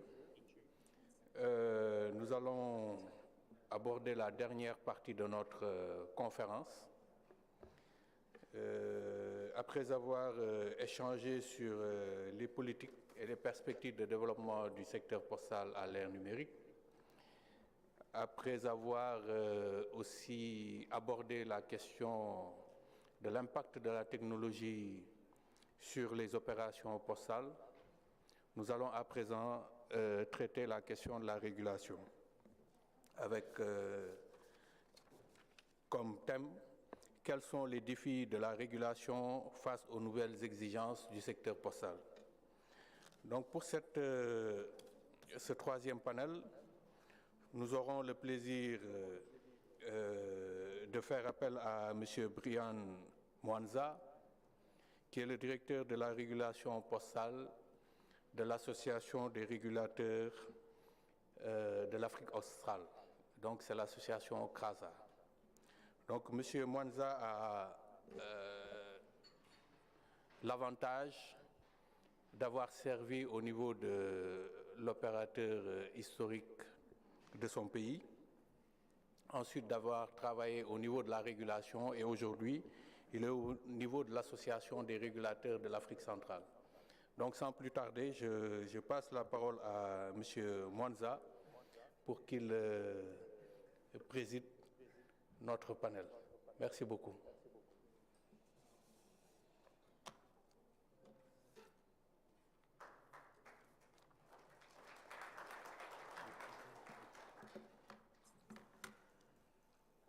Thank you very much, Director of Ceremonies. I would like to observe all protocols. Thank you, SG. Thank you, Papu, for this opportunity to be here, to share some of our thoughts, our experiences with fellow regulators from all over Africa. By way of introduction, my name is Brian Mwansa. I am the head of postaux at the Communications Regulators Association of Southern Africa, otherwise known as CRASA. Before I proceed, I would just like to emphasize that in this particular case, the best has been saved for last. I know it's a difficult task for me to moderate the very last session of the day. I will really require your kind attention, as difficult as it may be, but I will use all my experience in moderation. All that experience will come to bear today, and I will ensure that the session is as insightful, interactive, and also informative as possible. With those few words, allow me to invite our panel of discussants today. First of all, I would like to call upon my colleague and friend, Madam Vuyelwa Mashwama. She is the Postal Services Specialist at the Eswatini Communications Commission. Vuyelwa, you may come to the podium and join me here. Thank you. A round of applause to encourage her as she walks along.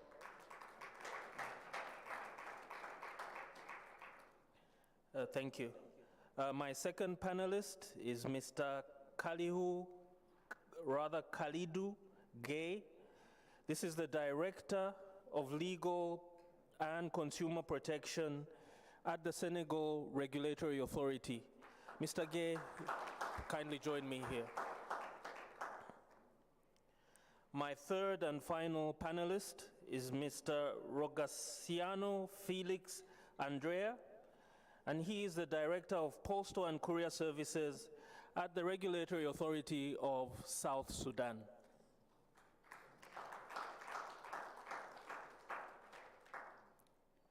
As he makes his way to the podium, we have decided to do things slightly differently for this particular panel.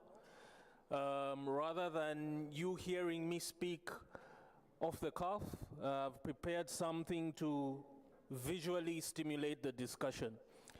It's a short presentation that will be looking at the topic of today, which is unpacking emerging regulatory challenges in an evolving postal sector. So, from my perspective, I think the very first challenge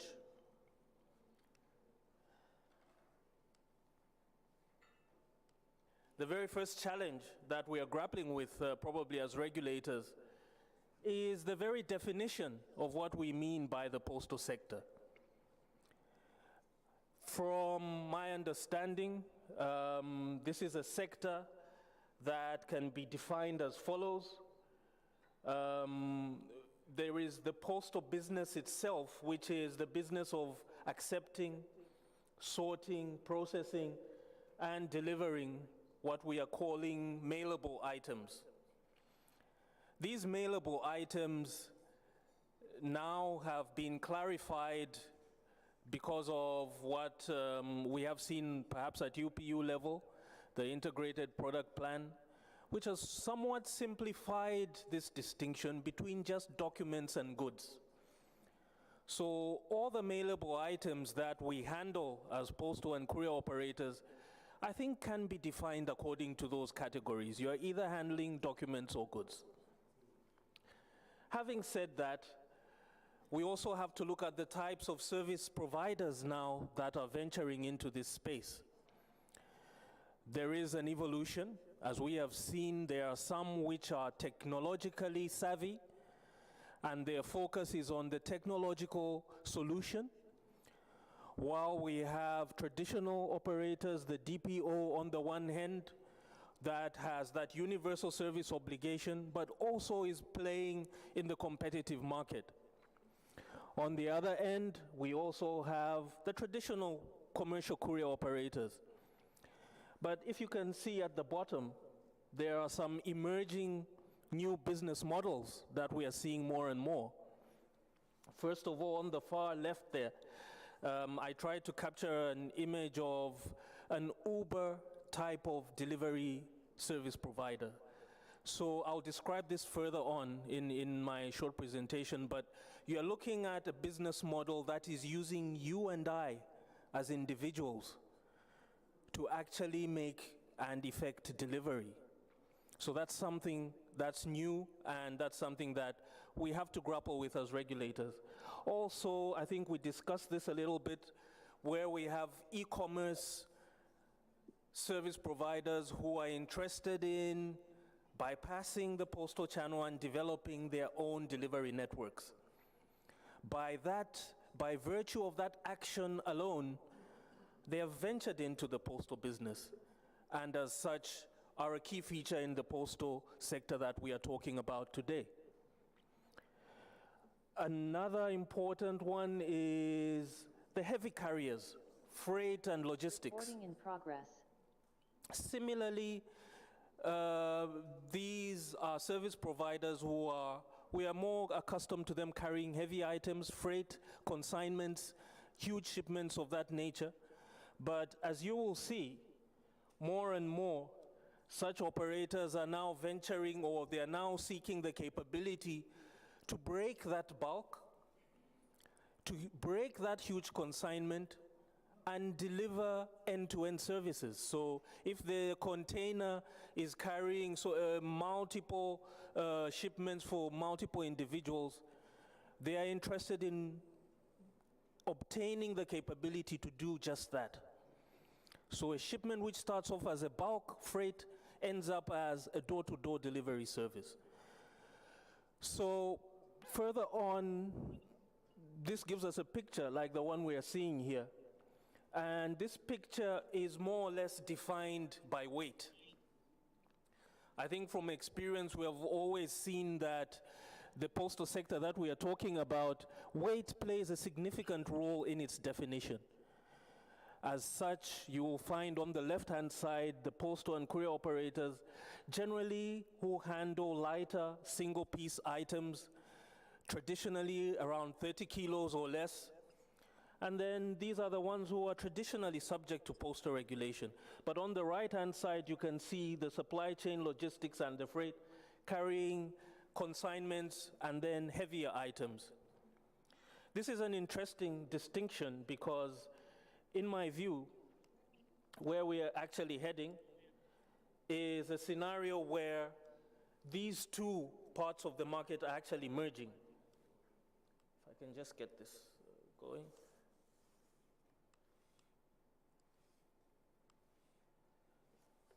May I have some assistance with the next slide, please? This point of yours doesn't seem to be working anymore.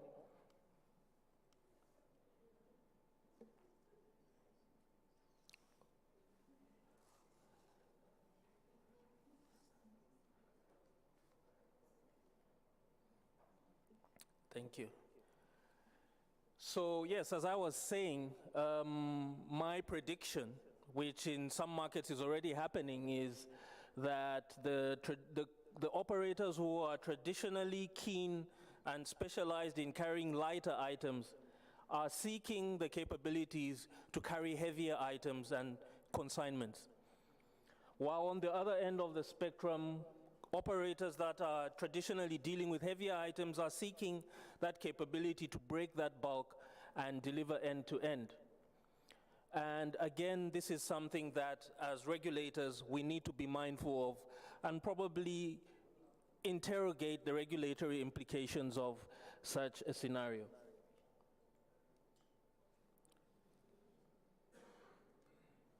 Oh dear, I think I should have just stationed him here so that he can do the pointing for me. But can you change the slides from there?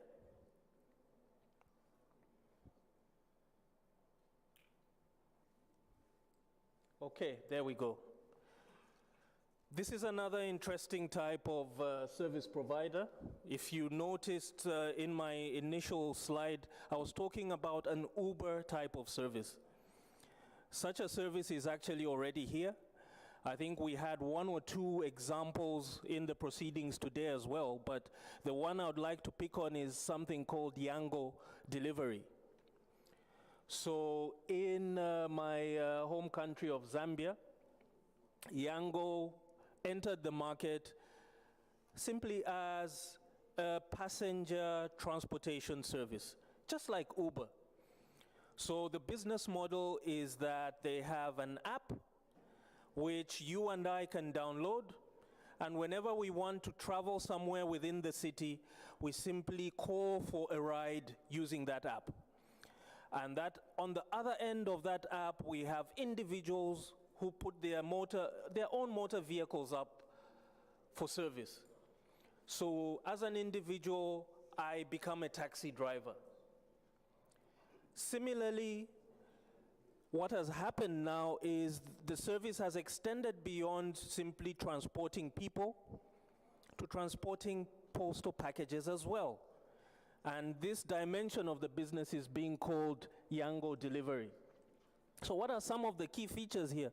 So they're claiming that they can deliver whatever you need to be delivered.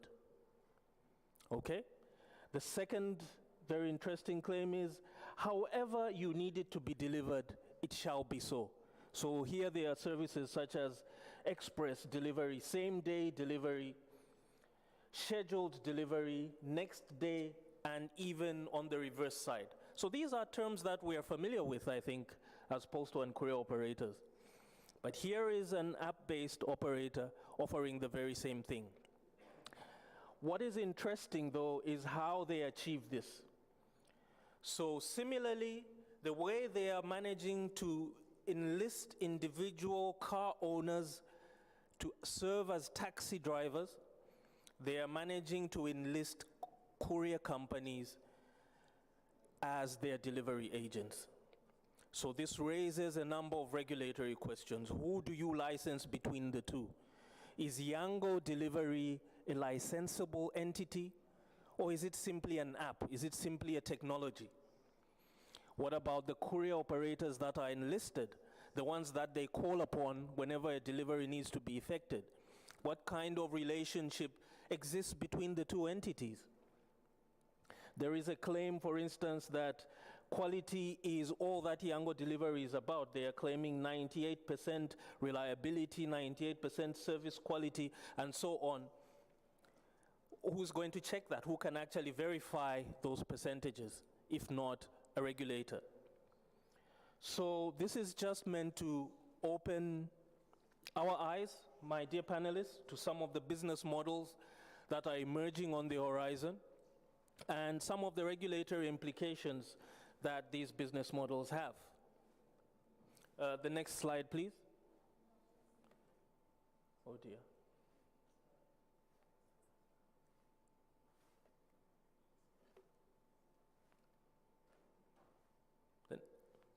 Okay.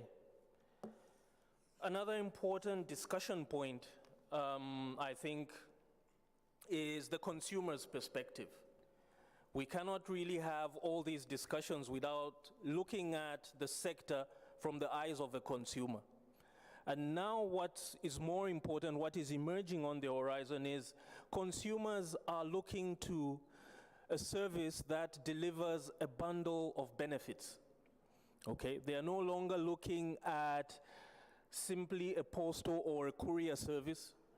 When the shipment that is being delivered is medicine, they are talking about delivering health. It's not just medicine. When what is being delivered, for instance, is a contract, a legal contract which is so time sensitive, what is being delivered is not that piece of paper, it is trust. A consumer sees that as trust. When they are delivering a birthday present or a Christmas present or something along those lines, it is not just a present. You, as a postal and courier operator, are now involved in the business of delivering joy and happiness. That's what you're doing. So now more and more, because of the digital economy, what we are seeing is consumers are interested in a service provider that can bundle all these emotions, all these needs and wants into something tangible that can certainly be delivered. So if that is the case, what then does that mean for the universal service obligation?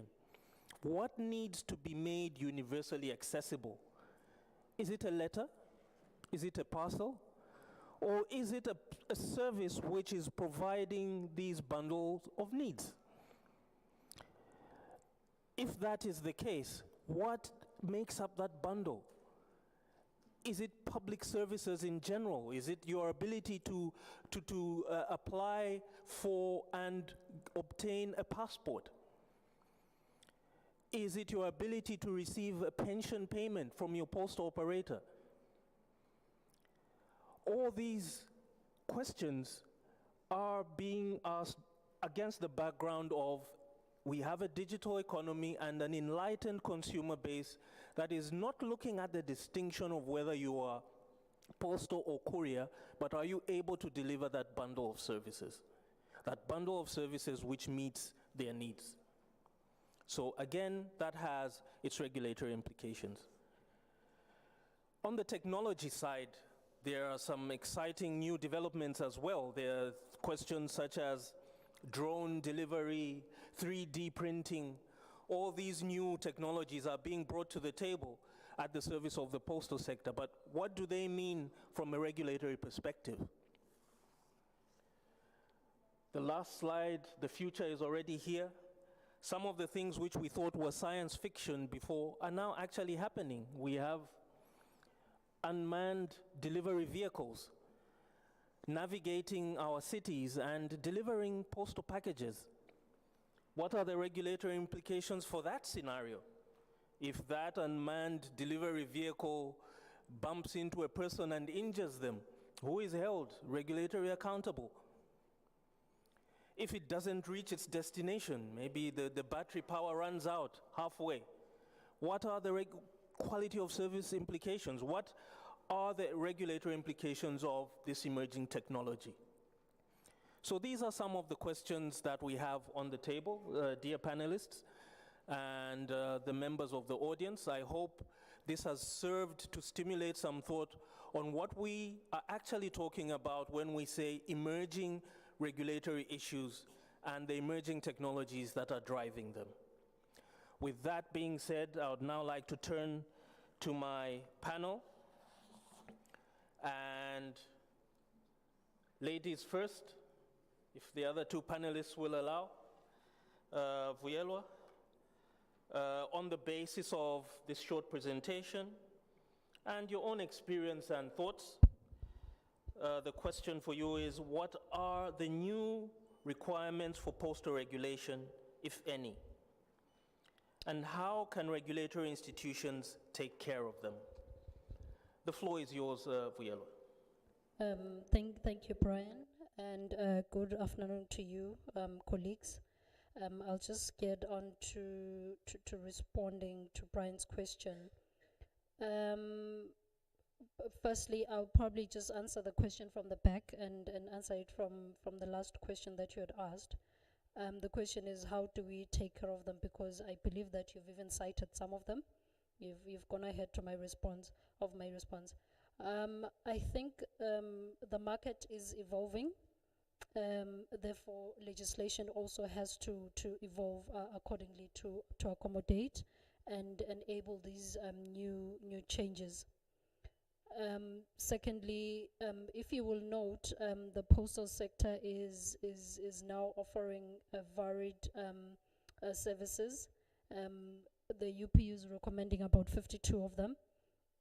That will mean that we are, as the postal sector, we are now also overlapping or operating in other sectors. So that requires collaboration, because if you're going to be offering financial services, it means that you have to be working with the financial sector regulator, which is mostly, for most countries, the Reserve Bank or the Central Bank. And there are issues of customs as well. Now that we're moving into e-commerce, that it means that you have to be collaborating with the customs authority. Also, how do we take care of them? I think for the longest time, we as the postal sector have thought we've known what the customer wants or who is the customer, but perhaps now there's a need to redefine the customer, probably segment them. We've got the maybe urban customers, I would call them that. They are probably more digital, they've got the access.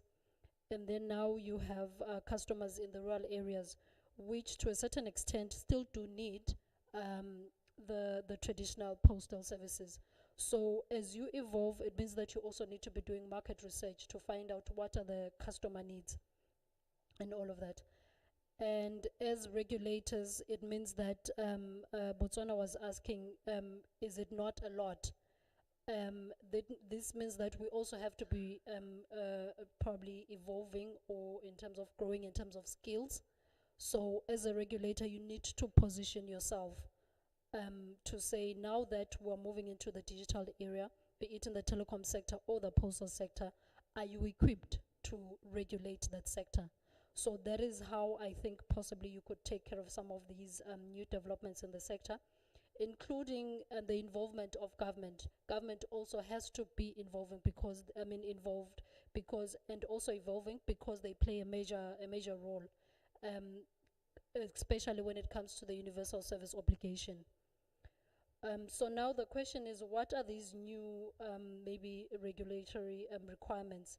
As you have said, there are new players that are coming into the market, and as countries we had defined that as a player you need to be meeting certain requirements.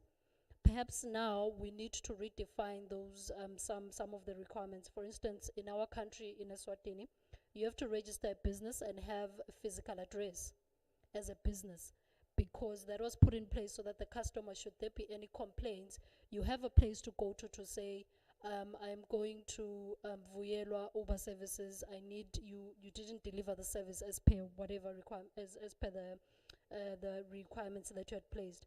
But now you have digital customers, you also have digital businesses. They no longer have brick and mortar businesses where you can go to, you don't see them. I haven't been to the bank for the longest time, but the bank still will service me based on my digital identity. So I think maybe based on the new entrants in the markets and the type of businesses that are coming in and offering postal or courier services, we need to then redefine some of the types of licenses that we're working with. You mentioned the issue of probably redefining the scope or definition of the postal sector. I think that's a very important issue. We have to start there. It is no longer about the post office. We have a problem with regulating couriers. They are saying, we are not in your space. What do you mean by that? And then you were saying that there are now players that are moving into, freight is moving into the smaller parcels and all of that. So now there just needs to be a redefinition of the actual postal sector. What is it really that you mean by that? Therefore, there are regulatory implications on that. There is also, with all of this happening, it means that there are also more controls that need to be put in place in terms of customer protection, because if you remove any stringent control, it means that the customer now is more open to being manipulated and all of that. So it means that you need to put more controls that are conducive for that environment to manage the relationship between these two digital customer and business that are operating. The use of technology in terms of operations and businesses. You are now talking of mail sorting done through technology. And there's also the new use of different types or modes of transportation. You are dealing with drones. It means that now you need to be looking, when you assess compliance or even regulation, you are looking at something different. It's no longer the traditional things that you'd look at before. For instance, before maybe you'd look for traditional, tangible evidence as when you're doing an audit or an inspection. But then now they're saying there's a digital trail for everything. So now that means that that's a regulatory implication. Are you ready as a regulator? What exactly are you looking for when it comes to compliance? And then also with digital technologies and the use of digital technology, let me repeating myself, there is then the issue of a lot of data that is being collected. So then the issue of data protection then comes into play. So as a regulator, are you ready for that? What requirements have you put in place to look at data protection? Also, using digital systems and digital infrastructure, then these it means that as operators are prone to attacks, so there's also the issue of cybersecurity. So are there controls in place? And if it's technology, sometimes it will fail. Are there fallbacks or redundancy systems to say if the technology is not working at that point in time, are you still able to service your customers? Not that a system has failed and then there's no fallback on that. And then that also brings up issue of disaster recovery. Do you have a fallback system in cases of that? And then it means that also another issue that comes into play when it comes to regulation is the reporting. We would be reporting only on mail volumes and all of that, but now you are now going to start reporting on e-commerce related information, so that widens the scope of the information that service providers are going to be reporting on. And then I'll just touch on to the last one, which is technology neutrality, which is now you have to allow innovation, because as technology evolves, it means that operators have to be trying new technologies and all of that. Have you opened up the space for that as a regulator? For instance, the issue of drones, to what extent are you allowing them to use that? I think I will end there. Thank you. Thank you very much for that elaborate response. I think that one is deserving of a round of applause.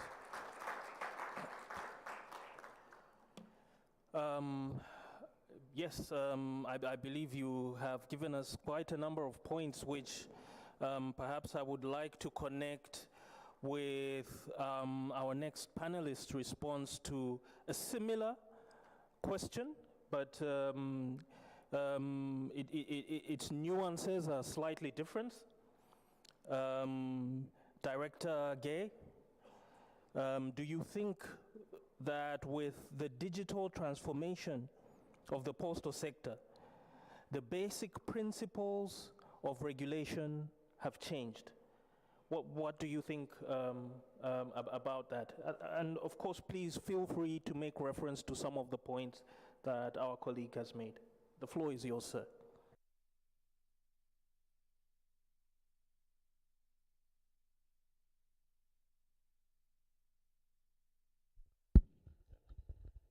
Merci beaucoup, monsieur le modérateur, pour votre exposé.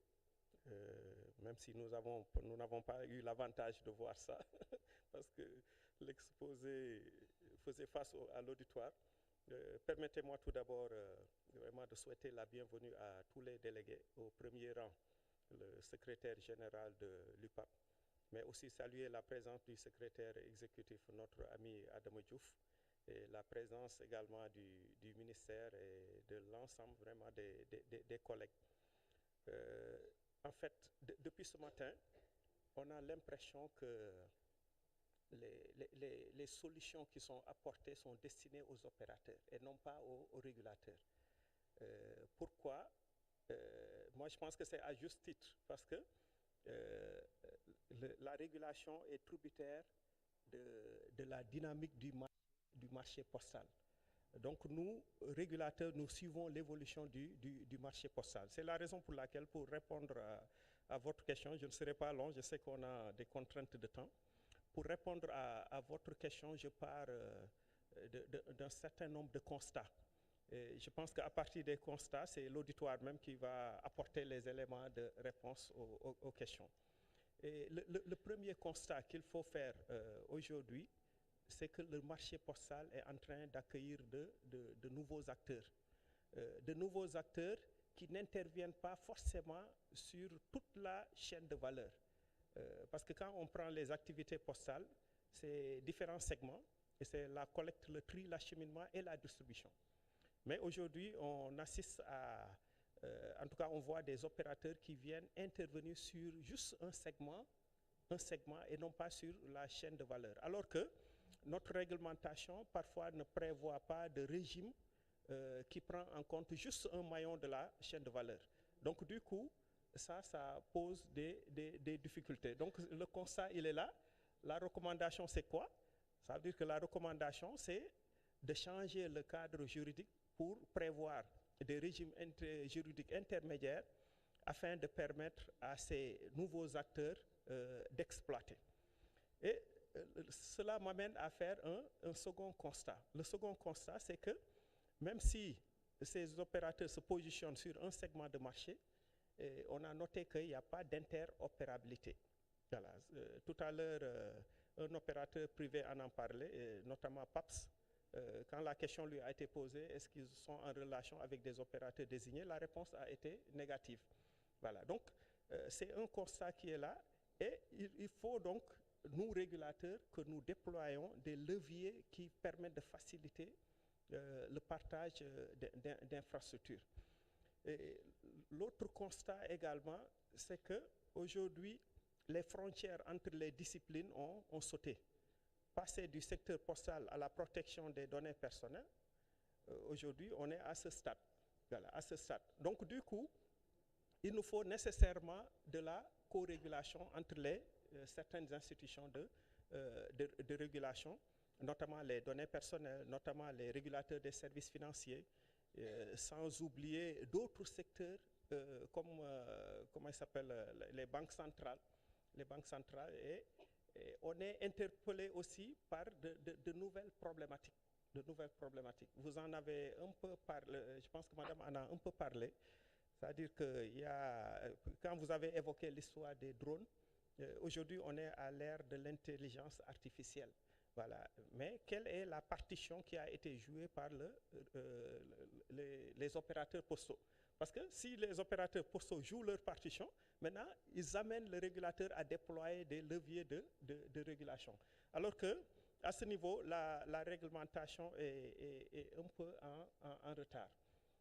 La recommandation que je voulais faire à ce niveau, c'est, je pense que c'est celle qui a été annoncée ce matin dans les différents discours, c'est-à-dire arriver à harmoniser la législation au niveau communautaire, pourquoi pas au niveau régional. À l'image de ce qui a été fait en ce qui concerne, par exemple, les données personnelles, la lutte contre la cybercriminalité.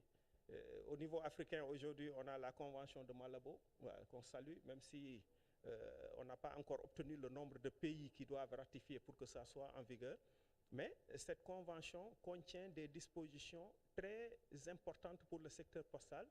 Je souhaiterais que vous vous référiez peut-être au chapitre qui parle des transactions électroniques. Voilà. Parce qu'en parlant de transactions électroniques, ça intègre le commerce électronique en tant que tel. Et le commerce électronique aujourd'hui ne saurait être régulé que si on est en co-régulation. Pourquoi? Parce que l'achat se fait en ligne. Et si l'achat se fait en ligne, je pose la question à l'auditoire, qui intervient? C'est le régulateur des télécommunications. Voilà. Le paiement se fait en ligne. Bon, même si les gens arrivent à trouver des modes de paiement intermédiaires. Mais qui intervient? C'est le régulateur des services financiers, forcément. Maintenant, la livraison, si ce n'est pas des licences ou des choses immatérielles, la livraison, elle est physique. Et qui intervient? C'est le régulateur postal.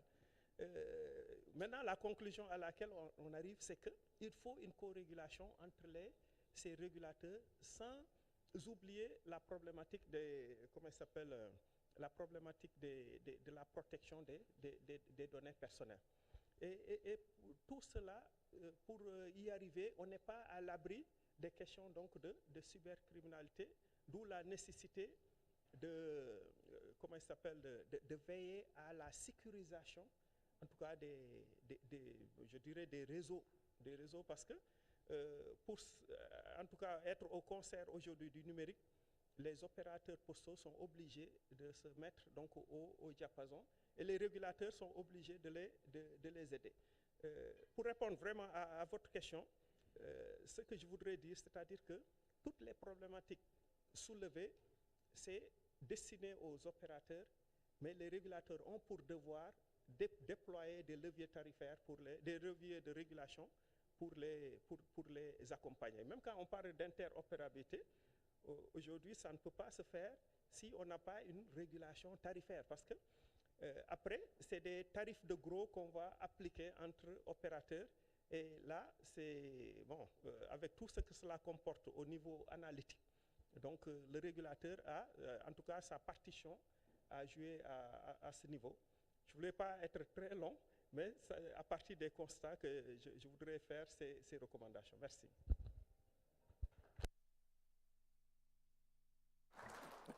Thank you very much, Director, for once again a very elaborate and very informative response. I would like to add, before I ask our third panelist his question, one of the things that regulators could actually do when we find ourselves lagging behind in terms of the technology is something called regulatory signaling. Now, what is this signaling? Signaling simply means by your behavior as a regulator, you are signaling to the market that they should be providing or venturing into a certain type of business. By the research that you are doing, the debates that the papers that you are publishing, you could be signaling to the market that, hey, you postal operators, why aren't you venturing into AI-based businesses? Why aren't you venturing into drones-based businesses? This is a whole concept where you utilize your research, your forward thought, and your anticipation as a regulator to where the market could be heading. And through that behavior, the operators actually see, if the regulator is talking about this, then maybe we should do something about it. So that's an additional thought regarding your very important point. My third and final panelist, there was talk of e-commerce. By its very nature, there is the crossing of borders. In your experience and from your perspective, are there any challenges for regulators specifically related to cross-border regulation? And you can marry that to the value chain of e-commerce or cross-border trade or any other value chain that the postal sector has a role in. Sir, the floor is yours.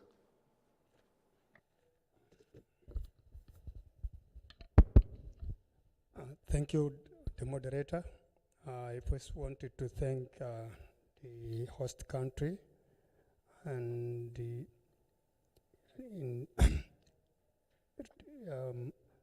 represented by the Honorable Minister who just opened the session this morning. And then also I want to convey my regards also to UPU as also a partner in conducting this meeting.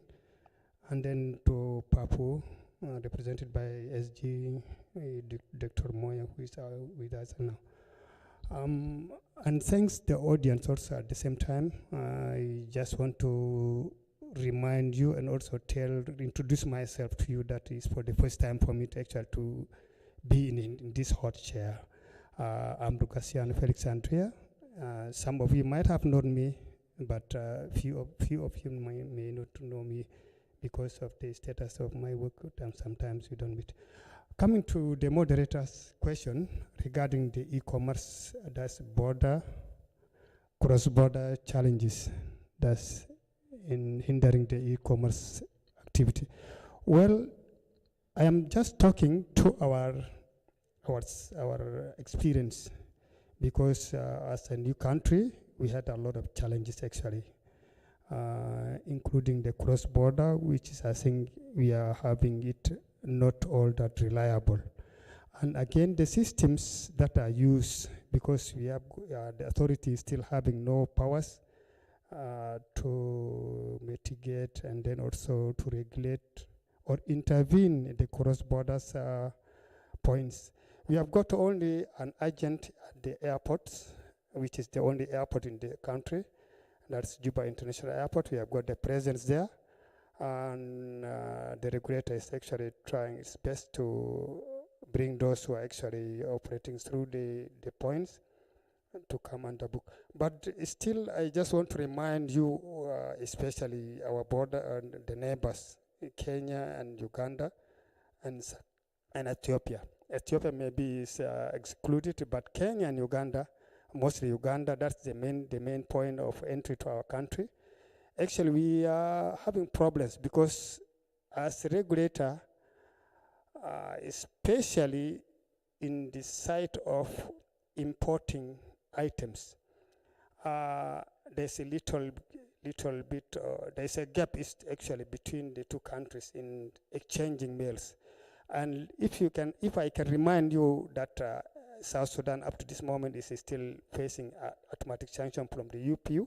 And also I appreciate them that actually keep calling me to come and attend this meeting because of some financial issues that we have not hosted, we have not honored the organization. And the other thing that the e-commerce is actually facing a problem in our country is that our country is not also connected to the UPU standard system, that's IPS.post, including other tools, that telemark tools like IFS and radio RFID and others. That's because actually the country was new, as you know, that the country emerged from independence from the Sudan in 2011. And after that, actually, also it entered into its civil war within itself in 2013 until 2018, whereby there was no activities actually. The only 11 post offices which are actually operating was actually depleted and could not operate up to this moment, including one of the exchange office in Malakal is actually burned into ashes. Up to now, we are not able to recover it. The other challenge actually in the e-commerce system is that if you don't have the system, as I said before, no tracking and trace. And remember, customers are always coming to you and saying, I had this item sent from Britain to South Sudan. It's supposed to reach within 1 week, which I think is not reliable for us to tell that this item is there. And the other thing is that when they go to, because customers are very keen enough, they're also sometimes educated also. They do track the item, and then they come to us that, yes, this thing has reached Juba. Moreover, if you go to tracking system, the tracking system will show that if this item has arrived in Nairobi International Airport, it will just show delivered. So this is where the challenge come in. And then they will come to our office and then start quarreling and then complaining, why is that you don't do this and so forth. And the second thing is actually from the side of custom. Because custom, they are considering e-commerce not to be a postal activity. Because by nature, they know that trade is actually typical activity of Ministry of Trade. So they were asking me, what's the involvement of postal in the e-commerce? This actually to need a long explanation for us because we have less awareness on this, and the public also is having problem that they don't know what's actually postal and how does it operate. So they will just come to you and start challenging that this is ABCD. The other thing is e-commerce also, that we have those couriers who are operating in our country. Although they are not appearing, but they do have they are appearing in the system of the wider eBay or whatever they call it. And then when they fill they request the item, those couriers will appear to them that which one do you want this item to be delivered. So when they choose maybe TNT, DHL, or so whatever they call it, these people will have the thing come through the airport, okay?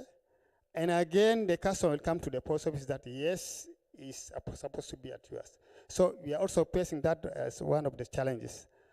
And the other thing is that the challenge also is making a major problem in the e-commerce system is that I should raise this one as a concern. The people should look at it.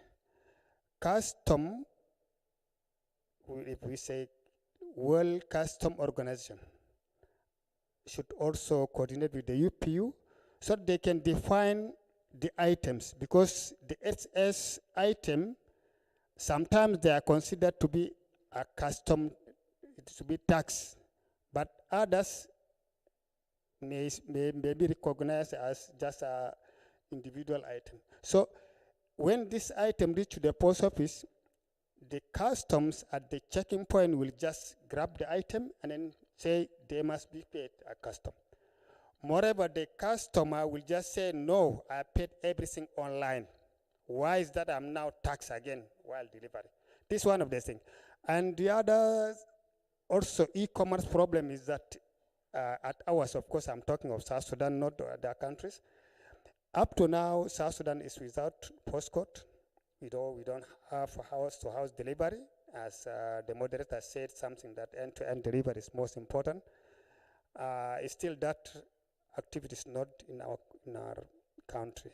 So we have sometimes a lot of items that's actually delivered to house, and they are with us until they get spoiled, and then we discard them.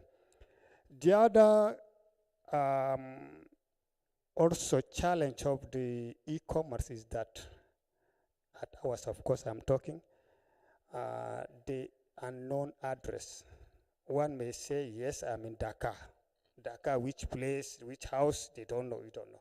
And this item will come and live in we have got about more than thousands of them in the post office, especially books and some of the samples.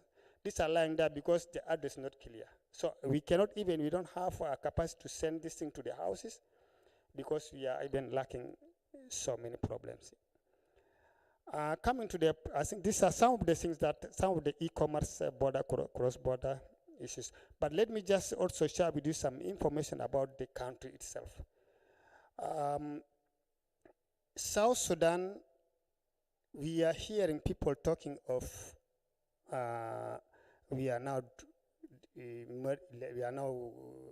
shifting to drones, to what we call it, and we got the robots and so forth. Well, there are some countries which are still remaining behind, like South Sudan. People are still in the level of only getting small things, not big like what you talk of. And most of the products that we always see in our deliveries, the most important are medicine. You find that an emergency medicine is sent, and that's actually what we are seeing always happening, including some gifts, small gifts like clothes, shoes, and so forth. But due to awareness, of course, there's a gap that we need a lot to do because of the public awareness is not there, and still the government is also not recognizing the postal as one of the priorities, and still the post is, I think, naturally to some extent almost dying. And I would like to ask those members, the neighbors of South Sudan, please, if you can help, you can bring us on board. Because although we are not sending, because we are under sanction, we are not exporting, but we are importing through the mercy of UPU that, yes, we allow you to deliver, but you will not send. Even this meeting, I'm not supposed to come, but our colleague Amado, I actually also praise him, and Erica, they are actually trying their best that please, you must come, even if you are under sanction, that to help. Thank you very much. If at all you had a question, I am here to answer. Thank you. Thank you very much again. Such an excellent and educative response, I think. Some of the challenges that you have mentioned, I believe most of us have come across them and are currently experiencing them. Issues to do with, for instance, customs, cross-border customs coordination. That's a serious issue. Unlicensed operators, addressing systems. You know, when we talk about universality in the telecom sector, we are talking about the proximity perhaps of a communication tower to a population. But in the postal sector, it's an address. How else can you be universal if you can't deliver to everyone? So yes, I certainly agree. Those are certainly very welcome responses. I hope the Secretariat is taking note, as your moderator have taken note as well. I know we are pressed for time. What I would like to, with the permission of the SG, of course, what I would like to propose is, for this particular session, we can close off with one question from the floor. However, as we venture into our training tomorrow and the day beyond, we could actually assimilate some of those questions, as these topics will be recurring through the training itself.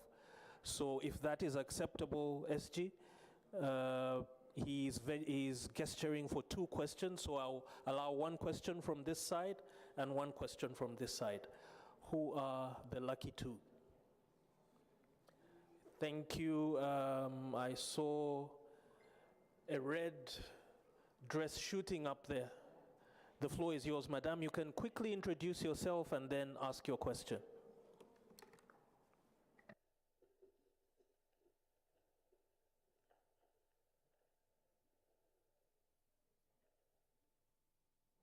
Could we have the microphone, or do you have one on your desk perhaps?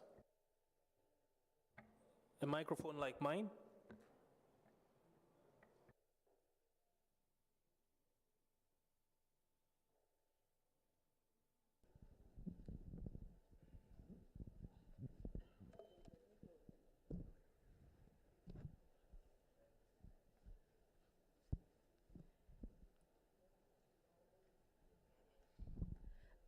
Good evening. My name is Feliciana Makina from Mozambique. I'm not an English speaker, but I'm trying to improve my English language. And sorry for any mistake, but may appear during my explanation. First of all, I'd like to say that, of course, digitalization is a reality, but from the previous panel until this panel, at the previous panel, I heard that saying that the main challenge, or some measures to ensure that all people are connected, is to expand the power of electricity until at the rural areas, and to change the minds of all peoples.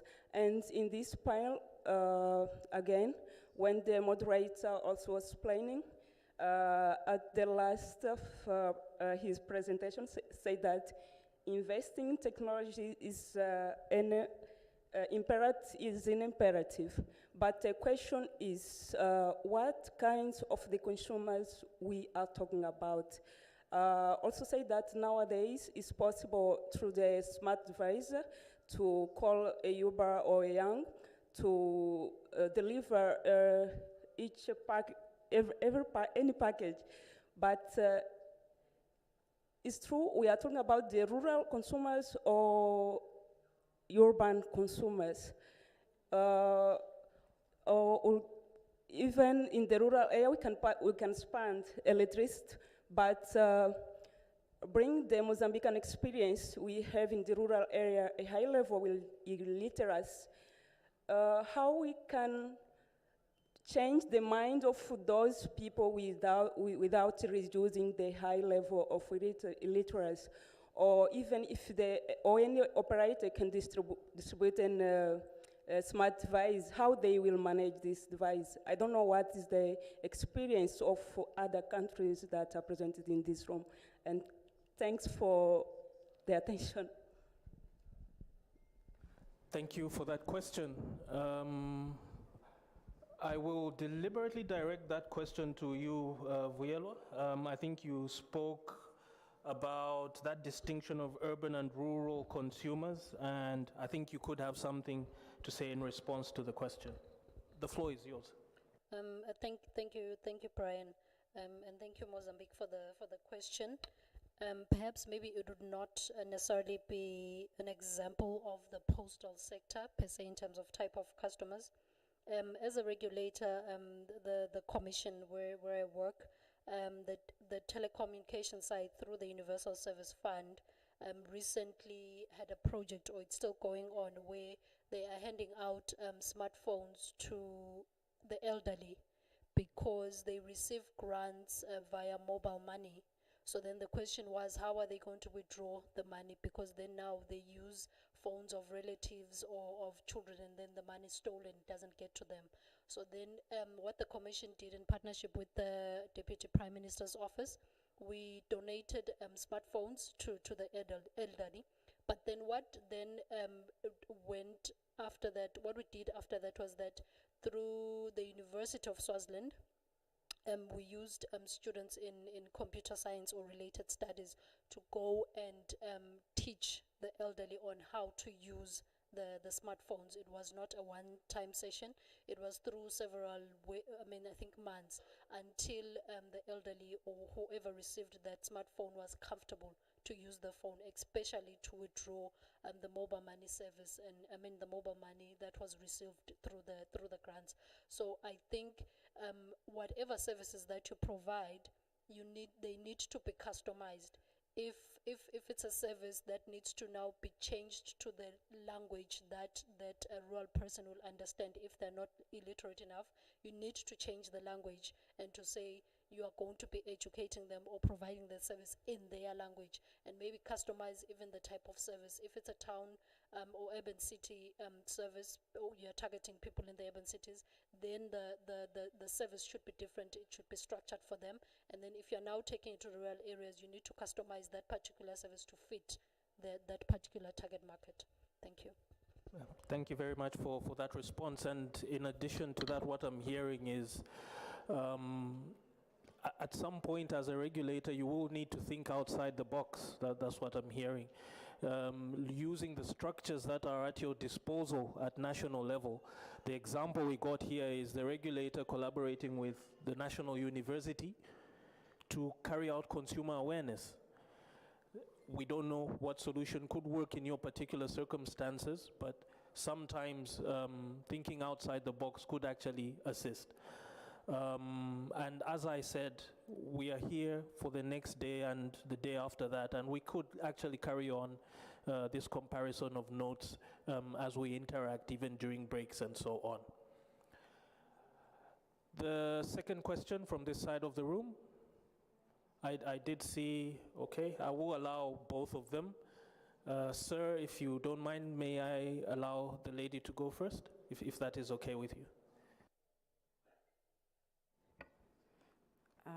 Good afternoon, colleagues. Thank you, moderator. Thank you, panelists. My name is Esther Khopane. I'm with the regulator for South Africa. So I do not actually have a question to the panelists, but what I have is like a contribution and something for the whole room to actually go back and pound upon as we sit together for the coming 2 days. And it's also coming from the presentation made by the panelists. Just for us to think, how much are we as regulators actually embracing digital transformation? You know, as we were talking the first session, we looked too much into what are the posts doing to embrace digital transformation, but how are we as regulators actually appreciating digital transformation to actually regulate and actually provide ex-ante regulation that, you know, looking forward to the things that are to come and things that we foresee.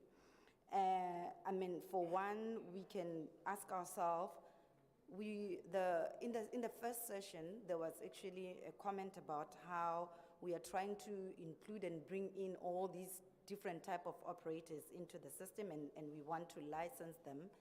But I don't know how many of the regulators actually have moved into electronic applications for the license, to actually even license them. So we want to bring the small players, but even our licensing processes do not even embrace digital transformation. And I'm not talking about submission of papers by emails or whatever. I'm talking, there are new apps now, I mean, that if somebody that is just lost their job and they're thinking of starting a business, and they think, oh, I've got a car, I've got a minivan, I can just deliver things. And now you want to bring them into the regulatory space. However, you're making it difficult for them to actually even start applying for the license. And on top of that, in the morning, I actually wanted to ask about also when we try to include these small operators, looking into the issues of fees. I mean, that can also be another barrier. But how do we calculate it? If we, and I'm thinking that with us, South Africa, not so long ago, we updated our regulations for unreserved postal services. And when we calculated the licensing fees, we actually said it's cost-based. So we are looking into how much time an officer takes to actually process the license and. But when we start embracing this digital transformation, and we've got apps and we've got all these, and these are quick systems that then might impact on the fees of the license fees if we are going to say it's cost-based and it's about the hours that we take actually looking into your application. So that's another point. And then lastly, I would say also, how have we actually embraced digital transformation to update our regulations for this digitally fit postal services? This is like looking into compliance monitoring. I was talking to my colleague earlier, and we were talking about how regulators actually failed the postal services by not comprehensively regulating and enforcing the weight part of the postal services. When we've defined it by weight, how do we monitor that? And if we have failed to do it physically, and now we are losing business, and we are not losing it because it's not there, but we are losing it to the private operators, something that was exclusively, it was exclusive for the designated operators.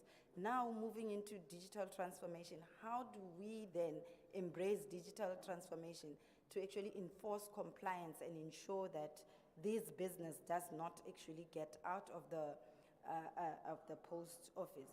So in as much as we are trying to embrace and bring and develop new products, postal products, I believe we shouldn't actually lose sight also of what is the core business of postal services.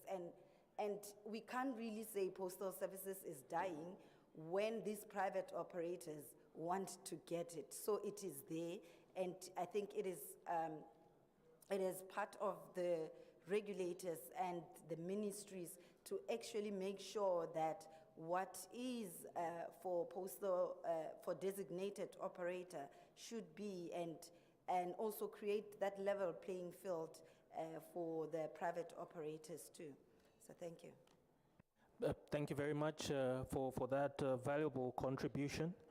I think the key point which stands out for me is there's a challenge to the regulators themselves. We are talking about the sector embracing technology. How are we as regulators doing the same? Our regulatory functions, has digital transformation affected them positively? Are we actively making that happen? I won't say more. I think you were very elaborate and eloquent in your contribution, and I will right away move on to the next, possibly the last question of the day. You have the floor, sir. Bonsoir à tous. Merci, monsieur le modérateur. Avant tout, permettez-moi de remercier les autorités sénégalaises pour l'accueil et les commodités mises à notre disposition. Également, mes remerciements à l'endroit de nos organisations fêtières que sont la CPAO, l'UPAP et l'UPU. Enfin, mes remerciements aux panélistes pour les débats de haut niveau. Ma question va à l'endroit de M. Gueye Khalidou. Dans votre intervention, vous nous avez parlé de la co-régulation des transactions électroniques, notamment les transactions financières, des télécoms et de la poste. Je sais que c'est un problème qui existe dans la mise en œuvre.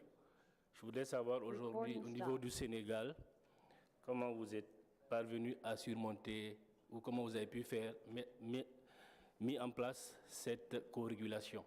Je vous remercie. Thank you very much for also making the moderator's job easy. The question already has an audience. Sir, the floor is yours.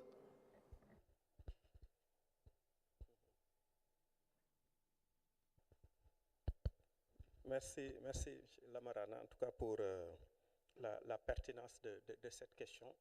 Et effectivement, comme vous l'avez dit, aujourd'hui, dans le secteur postal comme dans le secteur des télécommunications, la co-régulation, elle est incontournable. Maintenant, se pose un problème de cadre juridique. Ça, c'est dans tous les pays. C'est-à-dire que aujourd'hui, quand on regarde nos textes communautaires comme nos textes nationaux, il n'y a pas de co-régulation qui est prévue, sauf avec les commissions de concurrence. Et ça, c'est dans la régulation ex post. Voilà. Maintenant, l'articulation que les gens ont trouvée, c'est de signer des partenariats avec les institutions qu'on estime, en tout cas, aptes pour la co-régulation. Jusqu'à ce que maintenant on arrive à harmoniser nos textes et asseoir des cadres de co-régulation. Mais à l'état actuel des choses, il n'existe pas en tout cas un texte qui crée la co-régulation. C'est au cas par cas, et ça, comme je l'ai dit tout à l'heure, c'est dans la régulation ex post, c'est-à-dire que quand il y a éclatement d'un litige, où le régulateur postal est obligé de s'adresser, je dis régulateur postal, mais régulation postale et télécommunication, est obligé de s'adresser à son homologue en question préjudicielle pour régler une question. Et là, le régulateur est obligé donc de mettre en place un cadre de co-régulation, mais conjoncturel. Donc le défi à ce niveau, et votre question recoupe en tout cas le sujet qu'on est en train de traiter, le défi aujourd'hui, c'est de modifier les textes pour créer des cadres de co-régulation. Je dirais co-régulation forcée, quoi. C'est quand un problème se pose, vous vous adressez à tel et ensuite à l'autre. Je donne un exemple. Aujourd'hui, on note l'absence de... il y a des commissions de concurrence, mais c'est des commissions de concurrence qui ne fonctionnent pas pour plusieurs raisons. La première raison, c'est que les commissions ne sont pas formées à la régulation sectorielle, donc ne maîtrisent pas ce qui se passe dans certains secteurs. L'autre point, c'est dans les textes parfois communautaires, on donne des compétences exclusives à un organe communautaire. Et ça, c'est un frein. Maintenant, pour juguler ces difficultés-là, c'est des partenariats que les gens signent avec des structures qui sont ciblées et dont l'intervention est nécessaire dans le règlement de certaines difficultés. Mais il n'y a pas de cadre vraiment juridique approprié à l'état actuel des choses, donc pour la co-régulation. C'est ça notre défi majeur. Voilà, et viendra, excusez-moi, juste un moment où, parce que le défi en tout cas auquel les opérateurs postaux sont confrontés, c'est aussi de bénéficier des avantages du numérique de façon générale. Aujourd'hui, le secteur des télécommunications offre beaucoup d'opportunités au secteur postal, mais qui n'en bénéficient pas. Moi, le statut que je souhaite, en tout cas pour les opérateurs postaux, c'est de s'insérer dans le secteur des télécommunications en tant qu'opérateur mobile virtuel. Bon, moi, ça n'engage que moi, mais c'est un rêve, voilà, c'est mon rêve. C'est mon rêve par rapport au secteur postal. Et s'ils deviennent invénaux, les opérateurs seront obligés aussi de réguler la poste autrement, voilà, ou l'opérateur postal autrement. Voilà, merci.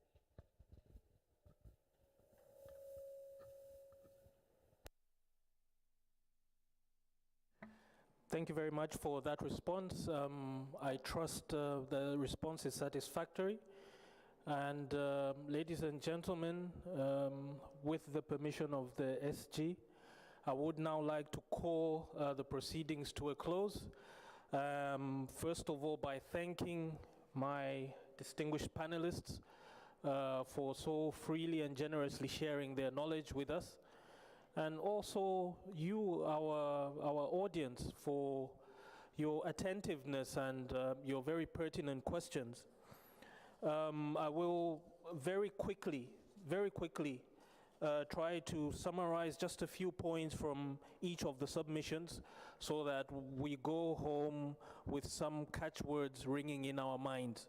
First of all, I would like to emphasize, as my colleague mentioned, the market is evolving and legislation also needs to evolve. Let us think about the consumers. Perhaps we do need to redefine them. Look at the specificities of urban versus rural consumers. We cannot do our work without research and skills development.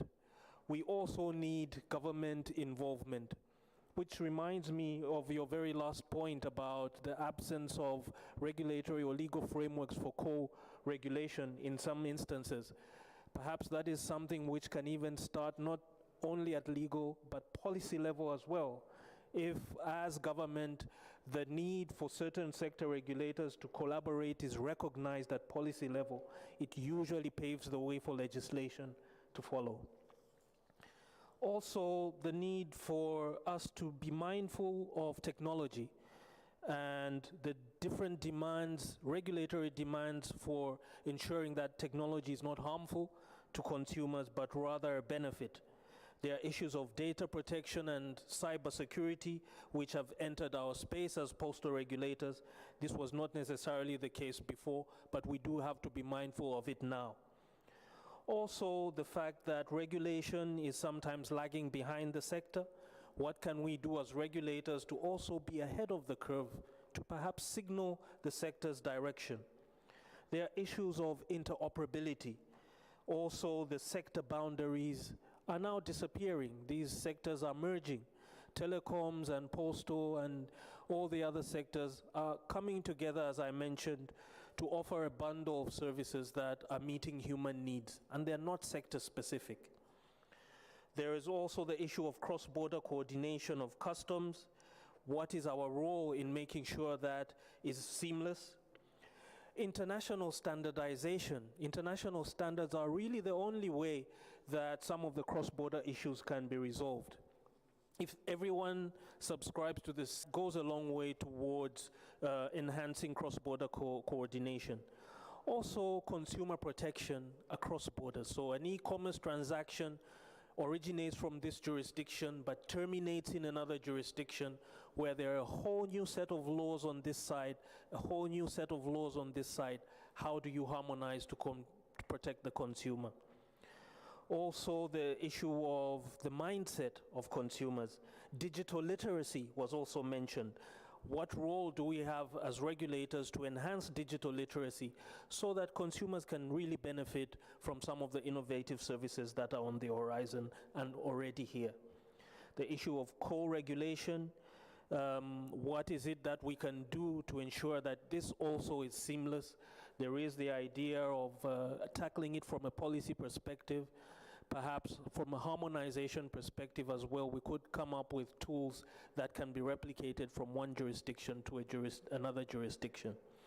With those, perhaps one final thought, the need to leverage technology which is prevalent in Africa. We may be lagging behind in terms of some of these advanced technology, artificial intelligence and so on and so forth. But one technology that we are, if I'm not mistaken, world leaders in terms of the growth trajectory is actually mobile telephony. Africa has the steepest uprising curve, but what are we as a sector doing to leverage that mobile sector growth? Because as we mentioned, internet connectivity, perhaps the vehicle for internet connectivity in Africa is mobile. Financial inclusion, perhaps it's mobile. But what do we as regulators do to enhance and make sure that that happens? With those remarks, colleagues, it is my pleasure to call this session to a close and to hand over back to the Director of Ceremonies for the remaining formalities. I thank you all for your kind attention.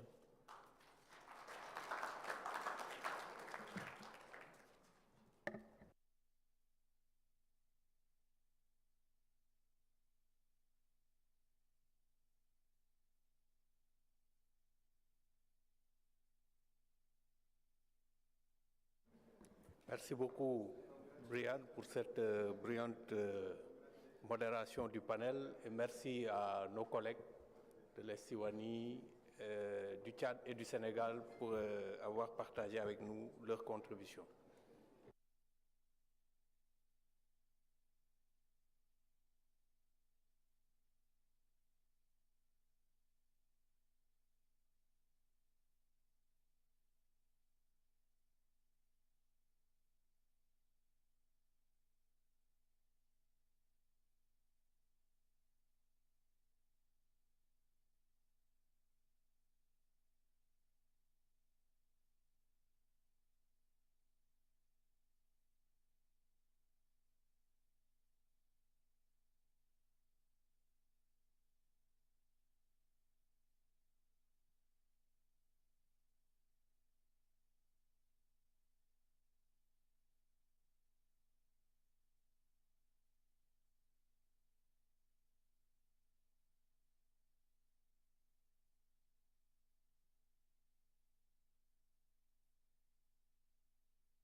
Merci beaucoup, chers participants. Merci de votre patience.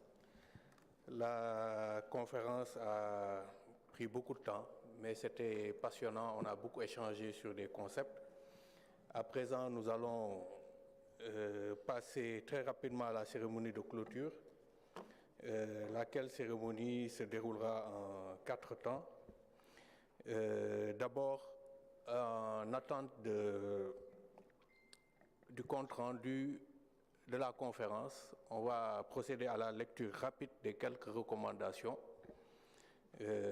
À ce propos, j'appelle M. Youssouf Abba du Sénégal à nous rejoindre.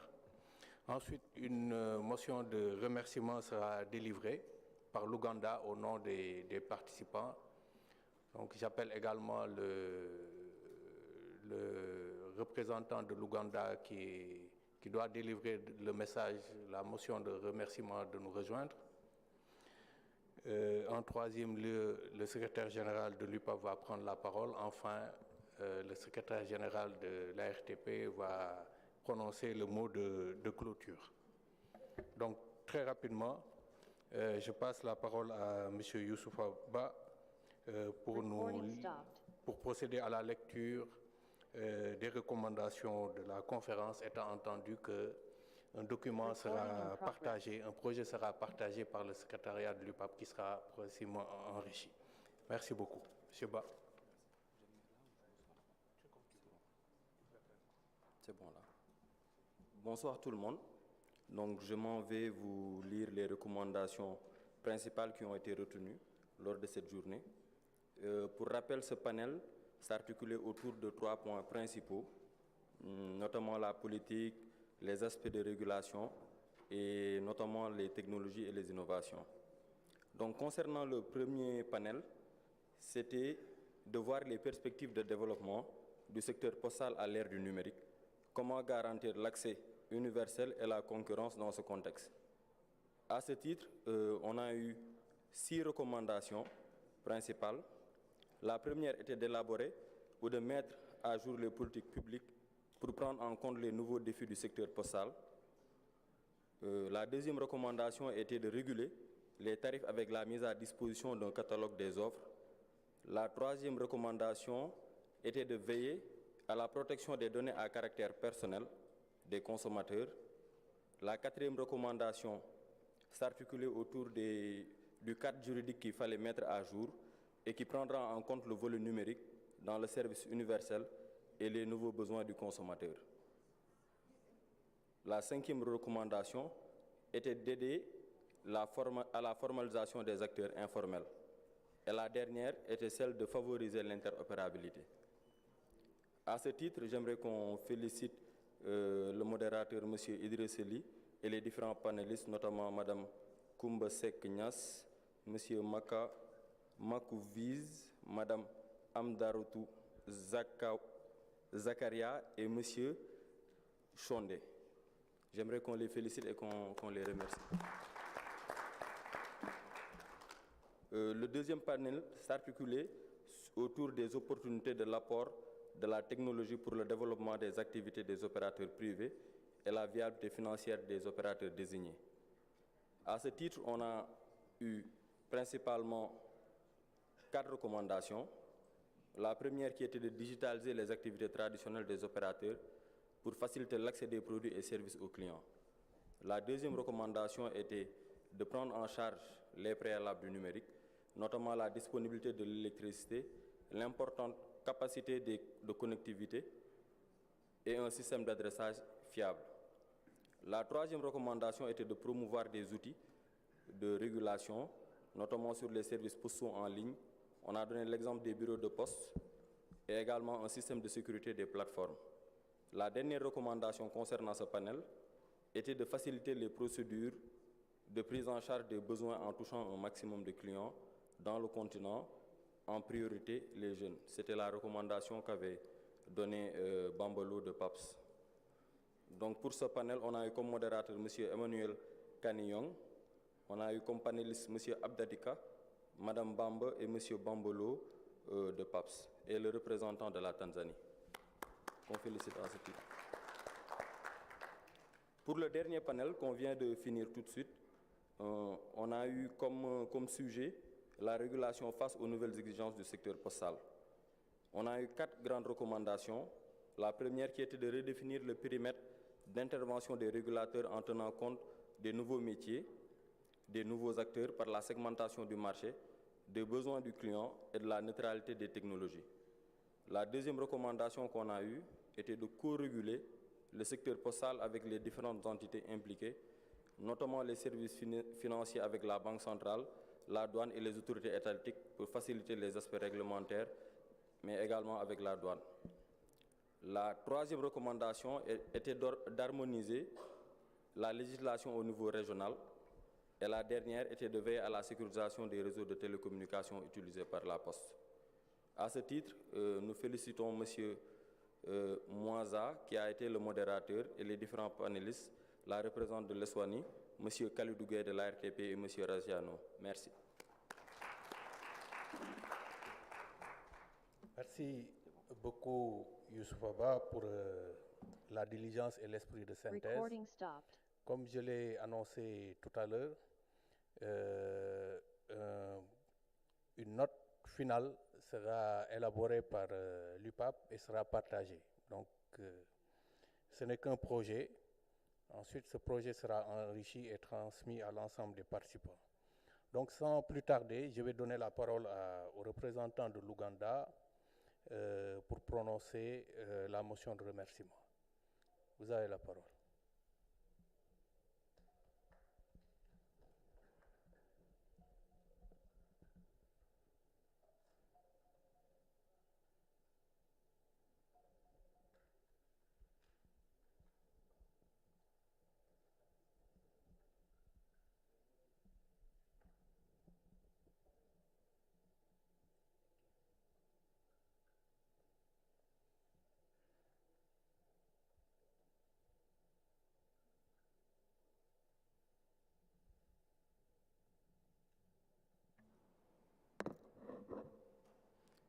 Good evening to you all.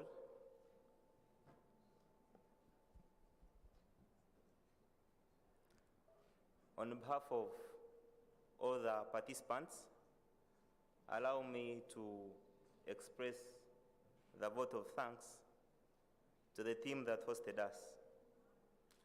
We participants in the Africa Postal Regulators Conference, organized by Ministry of Communications, Telecommunications, and the Digital Economy, acting via ARTP of Senegal, in conjunction with PAPU, UPU, having met in Dakar on this 23rd date of May 2023.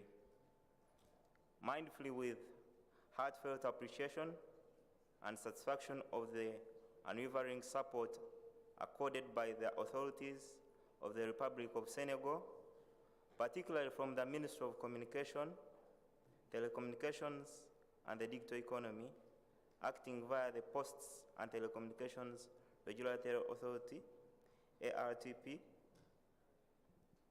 acknowledging the excellent organizational and operational arrangements provided to ensure successful hosting of this event, with a vivid, enlightening illustration that the Republic of Senegal, the host country, recognizes the promising future of the Post and is firmly committed to the development and integration of Africa's postal industry.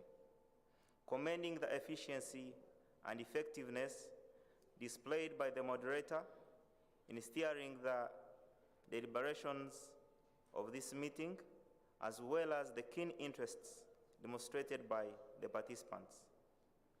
Appreciating the excellent working conditions and state-of-art facilities placed at our disposal. Considering the unflagging support received from government of the Republic of Senegal,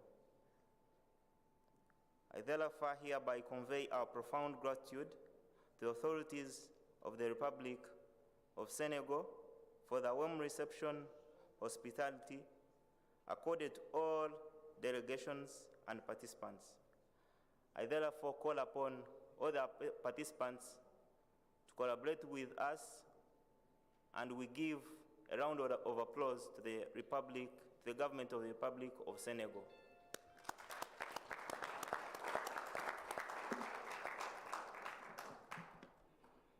During this workshop, we have indeed taken note of a lot of things. We have learned a lot. We have known that we need to harmonize most of our frameworks. We need to embrace interoperability. We need to make sure that the digitization of the postal sector is enabled. We need to collaborate with our governments and other responsible authorities to help in making sure that all the infrastructure that the postal services can ride on are put in place. And in the long run, by supporting all that, we shall be able to see that a client will be able to make a click in a palm and access digital postal services. A sample can be like this. We talked of having e-services, e-monitoring, e-regulating, e-posta. A sample can be like this. By a click in the palm, one would be able to access postal services. On that note, allow me to express our heartfelt and unreserved appreciation to His Excellency Moussa Bokathiam, Minister of Communications, Telecommunications, and the Digital Economy of Republic of Senegal, to Mr. Abdou Kalim Sall, the Director General of ARTP, and to his entire team, as well as to the brotherly people of the Republic of Senegal. On that note, we can close by giving them a heartfelt appreciation and a round of applause. Thank you.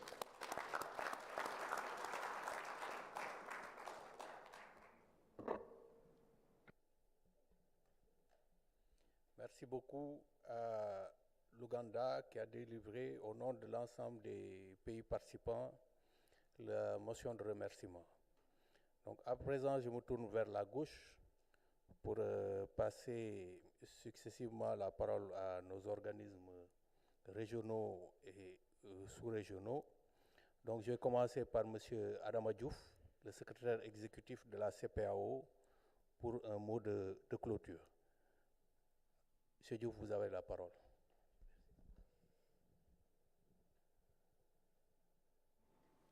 Merci beaucoup, Monsieur le Président. En fait, je ne vais pas être long, tout a été dit. En fait, nous avons vécu une journée très intense, riche en informations. Ça a montré l'expertise, en tout cas africaine. Et pour ça, je voudrais féliciter le secrétaire général, en tout cas, d'avoir l'initiative de cette rencontre. Féliciter la RTP et le ministère pour la parfaite organisation, en tout cas, de cet événement. Comme je le disais au début, vu l'expertise qui était là pour s'exprimer et la qualité des participants, j'étais sûr qu'on allait avoir, en tout cas, des recommandations qui vont permettre, en tout cas, de relever les défis de la digitalisation, de relever les défis de l'innovation des services postaux et de nos postes. Toutes les questions, en tout cas relatives à la régulation, qui sont aujourd'hui d'actualité, ont été posées. Donc moi, j'ai l'impression d'avoir, en tout cas, participé à une conférence, en tout cas sur la régulation, à l'UPU, parce que l'expertise est là. Vraiment, merci beaucoup. Et je vais m'en arrêter là. Mais avant tout, je voudrais quand même rappeler, inviter tout le monde à un atelier de formation des dirigeants postaux sur l'élaboration d'une stratégie de transformation digitale des postes qui aura lieu du 14 au 16 juin à Ouagadougou. SG, vous êtes invité, donc officiellement, pour cette rencontre. Ousmane aussi et SG. Donc j'espère que vous serez parmi nous. Merci beaucoup.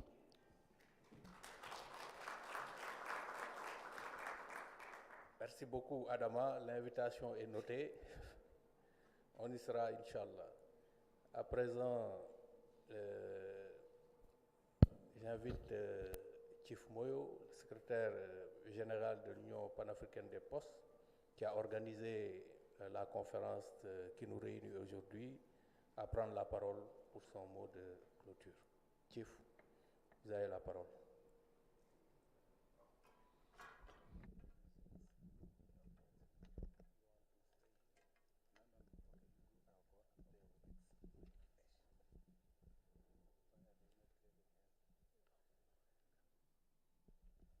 You can clap hands, it's okay.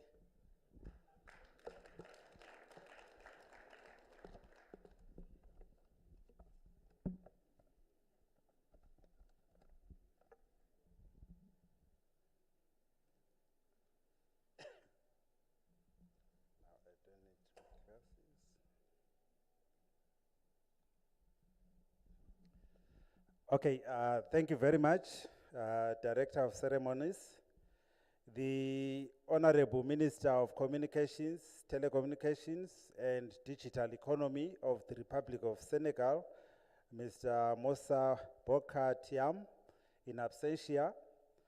And please allow me to say all protocols observed so that we catch up on time. Bonsoir à tous. Is it complicated? Li compliqué? Okay. Those who were blessed with the wisdom long before we were born said, all is well that ends well. For a maiden inaugural event, we have safely navigated to the end of our African Postal Regulators Conference, organized here in Dakar, courtesy of the benevolence of the government of the Republic of Senegal, with the guidance of the Line Ministry and the execution by the Post and Telecommunications Regulatory Authority in partnership with the Pan-African Postal Union and family supported financially by the Universal Postal Union. We are in the WAPCO territory here. That is why we give the Executive Secretary the floor so that he can address participants, and this is how we are working at PAPU. PAPU is a continental body that represents all the African interests, but these interests are put forward to PAPU by the sub-regional bodies, WAPCO, IACO, COPTAC, CRASA, SAPOA. Ladies and gentlemen, the African Postal Regulators Conference has broadened and deepened our understanding of the trending and significant regulatory issues. Indeed, technology in general and digitalization in particular lie at the core of the post of today and tomorrow, as they do with every other aspect of our lives. Once mistaken for an enemy and a threat that was there to diminish the post, time has proved that technology is a friend, oozing with must-take opportunities that will detect the postal sector's direction and pace of development. Therefore, the post must keep up with the new, refreshing, and emerging landscape being presented by the vibrant digital economies that are sprouting all over Africa. I urge regulatory authorities to play a stellar role in guiding our governments to devise and maintain policy and legislative frameworks that encourage absorption of digitalization and any other technological innovations in the postal sector. Ideally, they should undertake these reforms within a harmonized regional or sub-regional framework that all of us here must champion within our spheres of operation. Indeed, with the digital transformation of the post, the underlying regulatory principles and rules are evolving. New requirements for postal regulation are emerging. The regulator's role is to deal with these new requirements by recommending appropriate changes to laws and regulations commensurate with the challenges and opportunities of the times. Indeed, this event is winding up with a note of overall gratification, and the time has come to give credit to all the stakeholders who contributed in one way or another in achieving the anticipated outcomes. Allow me to give a special thank you to the local organizing committee with the full support of the Line Ministry for having had the ability and capacity to excel in organizing such a high-profile Pan-African event. This is a real breakthrough for our postal regulators in the continent, and the foundation has been laid out for future engagements for the good of our sector regulators. The success of this conference would not have been realized without the support of the UPU, who kindly offered single fellowships per country to facilitate and encourage participation. As you would agree, this facilitation helped to optimize in-person participation, and I'm convinced that the outcomes of today's conference will spur our regulators to budget for self-sponsorship in future. No regulator can afford to miss this opportunity of exposing their members to opportunities that increase their knowledge base and grow their prowess, as has been indicated by today's proceedings. Allow me also to convey my warm regards to the conference chair for skillfully steering the proceedings and moderating interventions. A special thanks go to the moderators, the three of them, for their sense of tact that systematically helped to redirect the interventions to the subject matter and keeping the conversations within the tracks. While I congratulate all the speakers and panelists for stepping up to willingly share their proven expertise and valuable experience, I want to challenge them to stamp their authority as experts in the field by making contributions that will resuscitate our postal sector. Africa craves for salvation, and this can only come from within her own stable. And today, we proved that Africa has got talent, and our regulatory authorities are keeping jewels in their closets. I assure you that the General Secretariat will work with your organizations to develop and nurture your skills and talents to create a regulatory pool and force that will be an envy of many regions of the world. I would like to specifically acknowledge all the delegates who have been very patient and who have come from all over Africa, who through their interventions demonstrated their keen interest in these deliberations and whose pertinent and probing questions made for lively and interactive exchanges. I am in no doubt whatsoever from the expressions on their faces that everything points to the fact that they are craving for periodic events of this nature. A special mention to our partners from the private sector who were very active in both presentations as well as asking questions.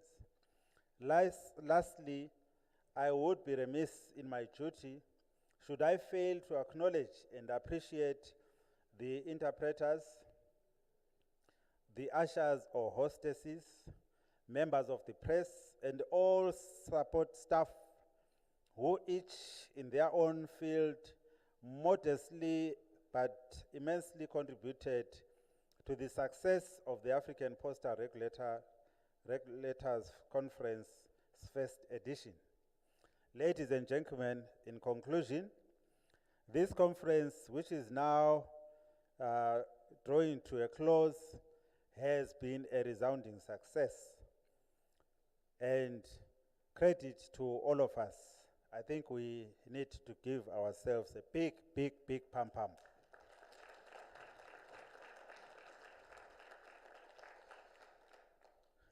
In sporting terms, they say never change a winning team.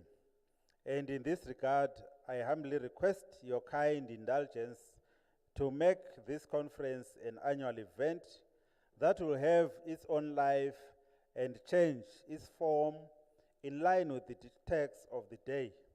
We will endeavor to take it to other African regions and afford every PAPU member state the opportunity to host it. It is on this note of hope that I wish to once again say a big thank you to all and hope to see you again for another edition of the African Postal Regulators Conference. May you be blessed forward with the postal sector, and blessings to the Republic of Senegal, blessings to Africa. I thank you. Merci beaucoup.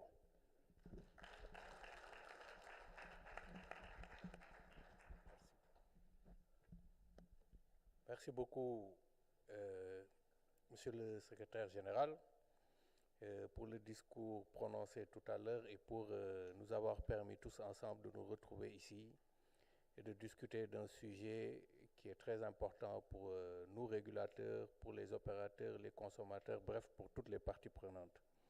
À présent, je vais passer la parole au secrétaire général de l'ARTP, M.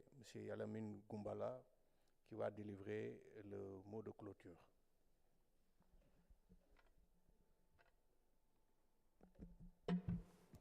Bonsoir à tout le monde, chers participants, bonsoir. Bonsoir à Monsieur le secrétaire général de l'UPAP, M. Mouyo. Bonsoir à Monsieur le secrétaire exécutif de la CPAO, M. Adam Diop, chers collègues. Monsieur le président de la conférence, Ousmane. Chers participants, c'est un honneur de prendre la parole cet après-midi au nom de Monsieur le ministre Moussa Bokar Thiam, au nom du directeur général de l'ARTP qui était avec nous ce matin. Alors, je sais que je ferai beaucoup moins que M. Moyo, parce que lui, il a préparé un beau discours. Moi, on m'a juste dit qu'il fallait venir prononcer un mot de remerciement. Remerciement au nom de l'État du Sénégal, remerciement au nom de l'ARTP, remerciement au nom de tout le peuple sénégalais. À vous, chers participants, de vous être déplacés. Parce que pour quitter un pays vers un autre, il faut laisser beaucoup d'obligations. Des obligations professionnelles, des obligations familiales. Donc, ne serait-ce que pour ça, le Sénégal vous dit merci. Mais aussi vous encourager dans la voie de la réflexion, mais surtout pour développer un secteur aussi stratégique. Je ne sais pas comment ça se passe dans les autres pays, mais au Sénégal, le secteur postal, c'est un secteur stratégique, névralgique, qui nécessite toute l'attention des autorités. Et heureusement que les autorités de ce pays-là accordent toute l'attention nécessaire au secteur postal. Parce que c'est un secteur qui polarise un pan important de notre économie. C'est aussi un secteur qui est pourvoyeur d'emplois. Ne serait-ce que pour notre opérateur postal traditionnel, la Poste, c'est au moins plus de 4000 travailleurs.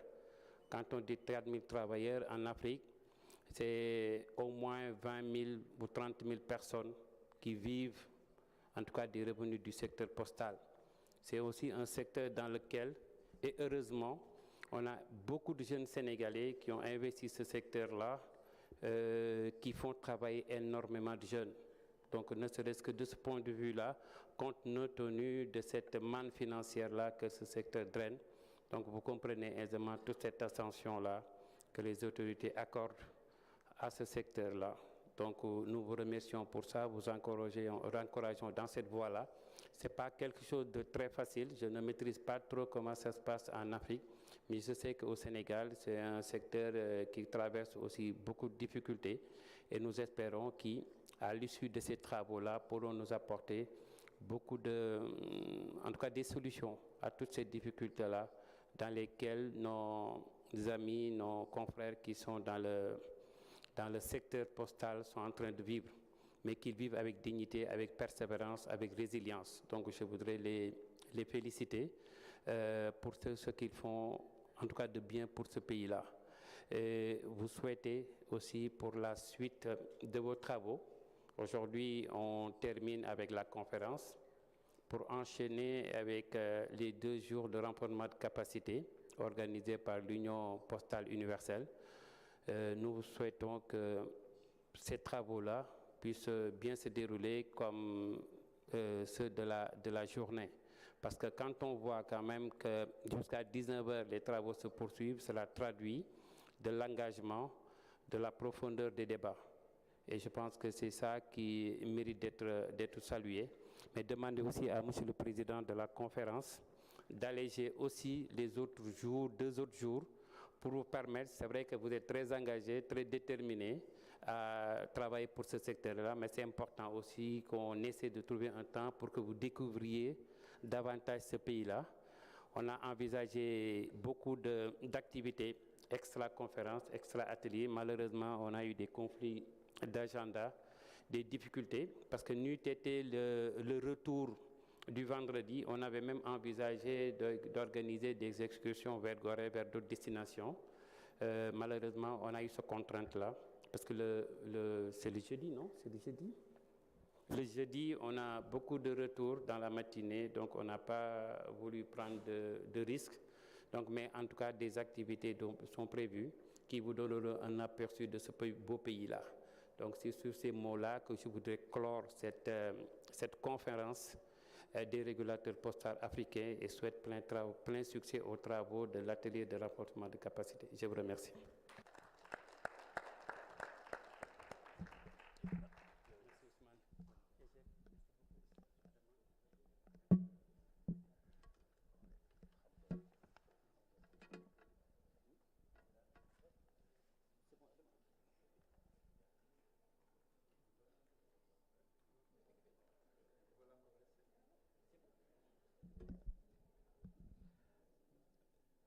You can now go.